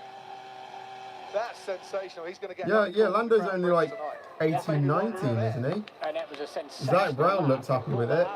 Alex Albon is driver of the day, rightfully actually. I think he deserves that. To complete the order, Esteban Ocon on his return, finishing 8th for Renault. They scored points here for the first time since 2003. Hello, Michael. Antonio Giovinazzi goes one better than he did last year to finish 9th. Sebastian Vettel for the first time in 241 Grand Prix. There's a gift there that says Go Valtteri. In a Formula 1 Grand Prix, Nicholas Latifi, sadly for him on his debut, just outside the points. Alex Albon, who could well have been on the podium. Wow. Once again, as it was in Brazil, came off second best when tangling with Lewis Hamilton. Sebastian Vettel wins. It's over. He hasn't won it. But it was car 77 who kept his cool in the heat of Austria and kept his calm and comes home to only people I know in real life can have him on, Michael, I'm afraid. The opening race of the season. And he deserved it, didn't he? Ace pole. Wow. Made sure nobody else could ace pole when he went off in turn 4. Not saying that was intentional. But started from pole, perfect race. Someone's recording, okay. Whatever issues he that was good. The rest of the grid. Sebastian Vettel, you need to win. Well. As I said, he hasn't won this. He hasn't won this week. Right next week maybe. Well done, Charles Leclerc as well. Ferrari have had very little pace this Lando Norris just wants to hug his. That's a huge boost for Ferrari. It really is. That's way more than they would have been expecting from this race. Mechanics, but Charles social Leclerc, distancing. Who had his moments early on with Carlos Sainz, if you remember. Sebastian Vettel, with Carlos Sainz. That's what relegated him down. Leclerc was there to pick up the pieces. Oh, that was exciting. If they're all like that, I'd stay in Austria for the next 6 months and we'll just go racing here every Sunday. I'm not sure what else Lewis could have done. Mid-corner, when you're all loaded up, you can't just suddenly turn more right. But there's no doubt about it. Obviously, Leclerc and Lando are really nice friends on Twitch and stuff. Goes around. I mean, Albon might have been disappointed anyway, but it looks a bit within the reliability stakes. You don't know if his non-finish was about the contact or about something else. But what a great race. Well, it certainly was. Austria has provided us with plenty of excitement and entertainment. Valtteri Bottas, and we've still got a race next week, as I said. He did last year. Starts this could be 2 very, very exciting races at Austria. Like a man more determined, more focused, more calm, confident from within, in a happy place in his life at the moment. It's no surprise what he's done today. I think they're doing the podium celebrations on the actual track. He was going through a divorce last year that we didn't know about until very near the end, and this year's a new lady in his life, and you could just tell from his social media, he's just a very, very happy man. Happy man off the track, happy man on it, and on it as well. Jenson Button waiting to Wow. spin to the top three. Race of the 2020. Yeah, Bottas won, Sebastian Gamer. Season did not disappoint. Valtteri, wow! I mean, the pressure on you through that race. You know, one safety. Oh yeah, because he led every single lap. You. But you held it together, man. Congratulations. Thank you. Yeah, I mean there was definitely quite a bit of pressure. What about Sebastian Vettel? I think he came 10th. I mean, one safety car was still okay, but with the last safety car, I was like, come on, again. You know, I don't know. There was so many chances. No, to, no, I think he came you know, 6th or 7th. If I make an even small mistake, and he was really quick today. Let me have a quick check. I should have it. Keep it together and really could control the race from my side. So obviously, yeah, no better way to start the season. Yeah, it's such an important way for you, I think, to start the season. Alright, oh yeah, Sebastian Vettel is 10th. Must be so tough. There you go. Because you had warnings from the team, sensor issues. We saw so many failures out there, I think, because of the gearbox. That must have added even more pressure. Yeah, that was exciting. Quite a lot, so couldn't really use all the curves, and at some point I was slightly worried. Right, we'll get into the podium celebration, okay, I'm glad.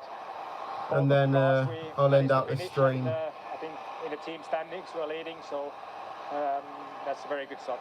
Congratulations for an epic win.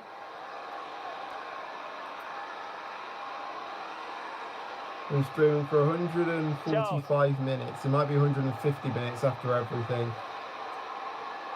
I bet you didn't expect that. I bet you didn't expect that result today.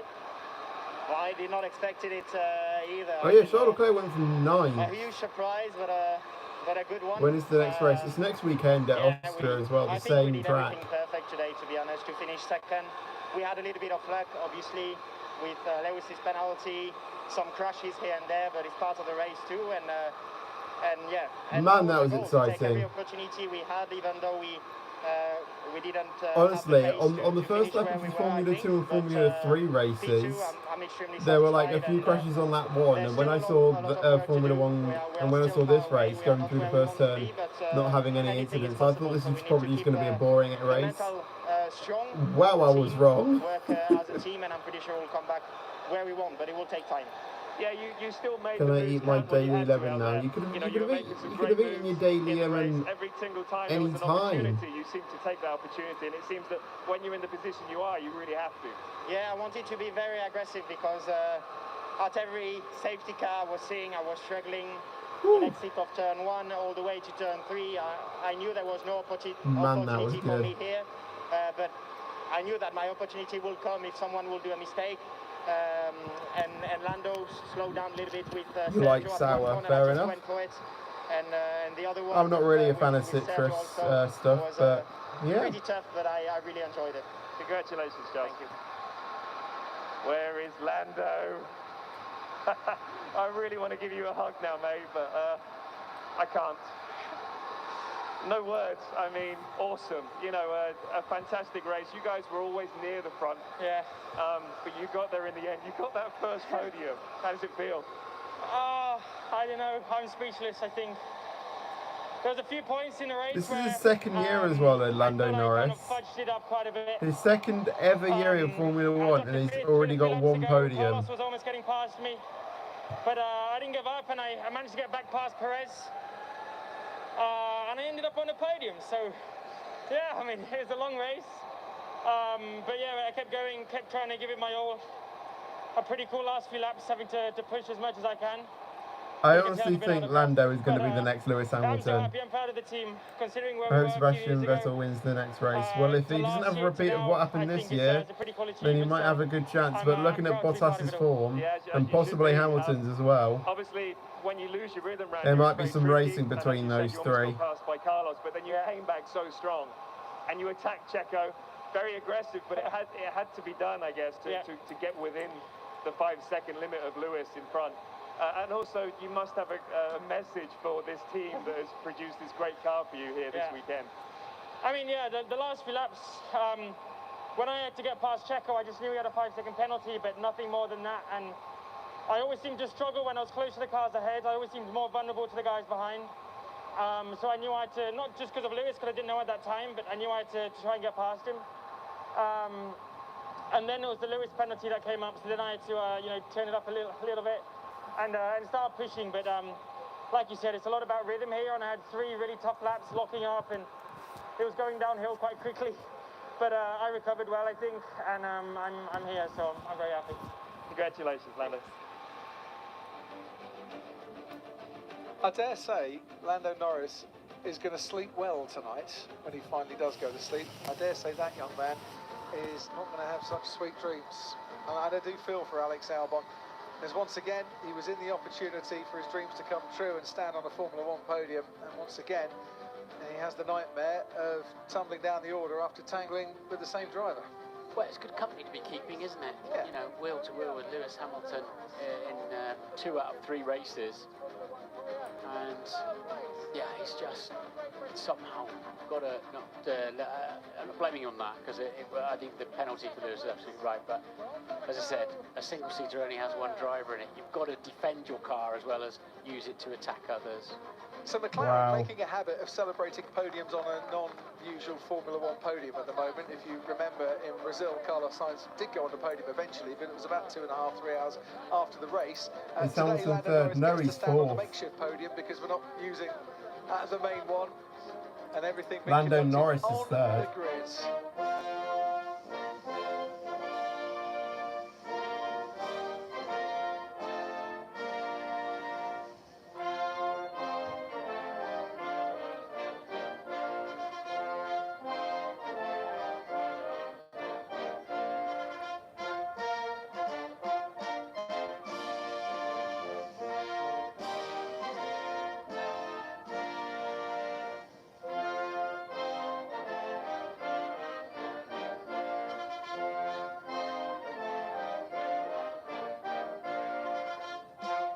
See you cheat the engine.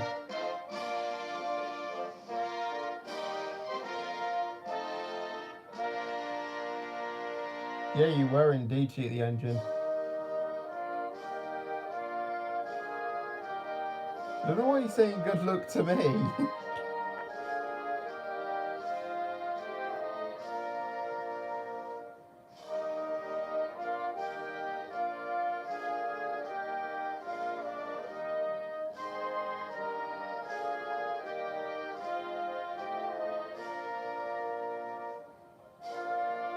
Look at there, Norris is loving life.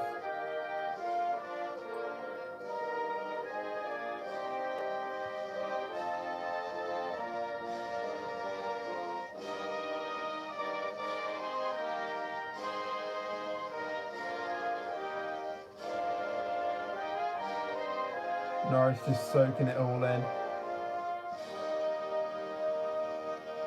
Is this God Save the Queen? So, no, it Bottas, isn't.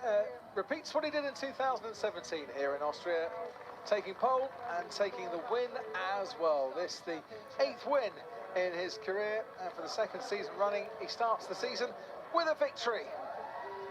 Mercedes have asked his power unit engineer Holly Chapman to come up on the podium. She collects the Constructors' Trophy for the Austrian Grand Prix. Charles Leclerc, another podium for him. It's his 11th in Formula 1. And here's a special moment for Lando Norris, who becomes the leading Brit in the championship. And he Lewis does, Hamilton doesn't he? isn't the leading Brit in the championship for, I think, the first time since the opening race in 2014. He's gonna do a mad Twitch stream, I think, when he gets back into Britain. I think. Martin Brundle, but I really enjoyed those 71 laps. Should we do it again next week? Yeah, let's do it exactly again next week. It's not often I get so engrossed in a race I didn't even notice it was the last lap. Well, that makes 2 of us. All good things come to those who wait, I said a while ago. Well, in terms of racing entertainment, the Austrian Grand Prix today, that was a very good There we go, there's the champagne.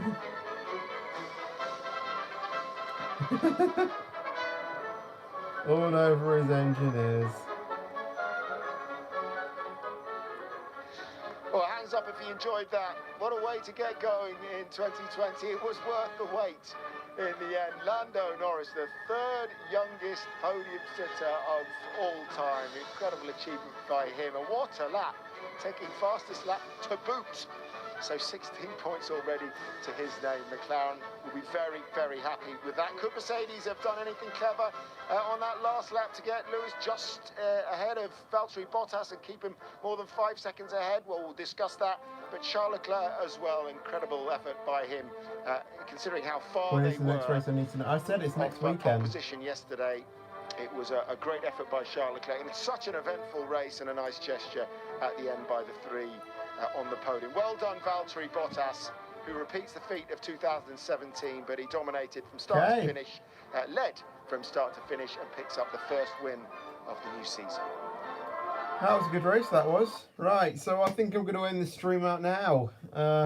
We've finished 154 minutes we've been streaming for, so yeah, the next race is next Sunday, so I don't think I'll stream that one. I think I'll just watch it how I normally do. So yeah, I'm going to end the stream out. So if you did like it, leave a like, that'll be awesome, and thank you very much. Also, make sure to subscribe as well if you haven't already, and I will see you guys in the next video or stream. But until then, take care and peace out.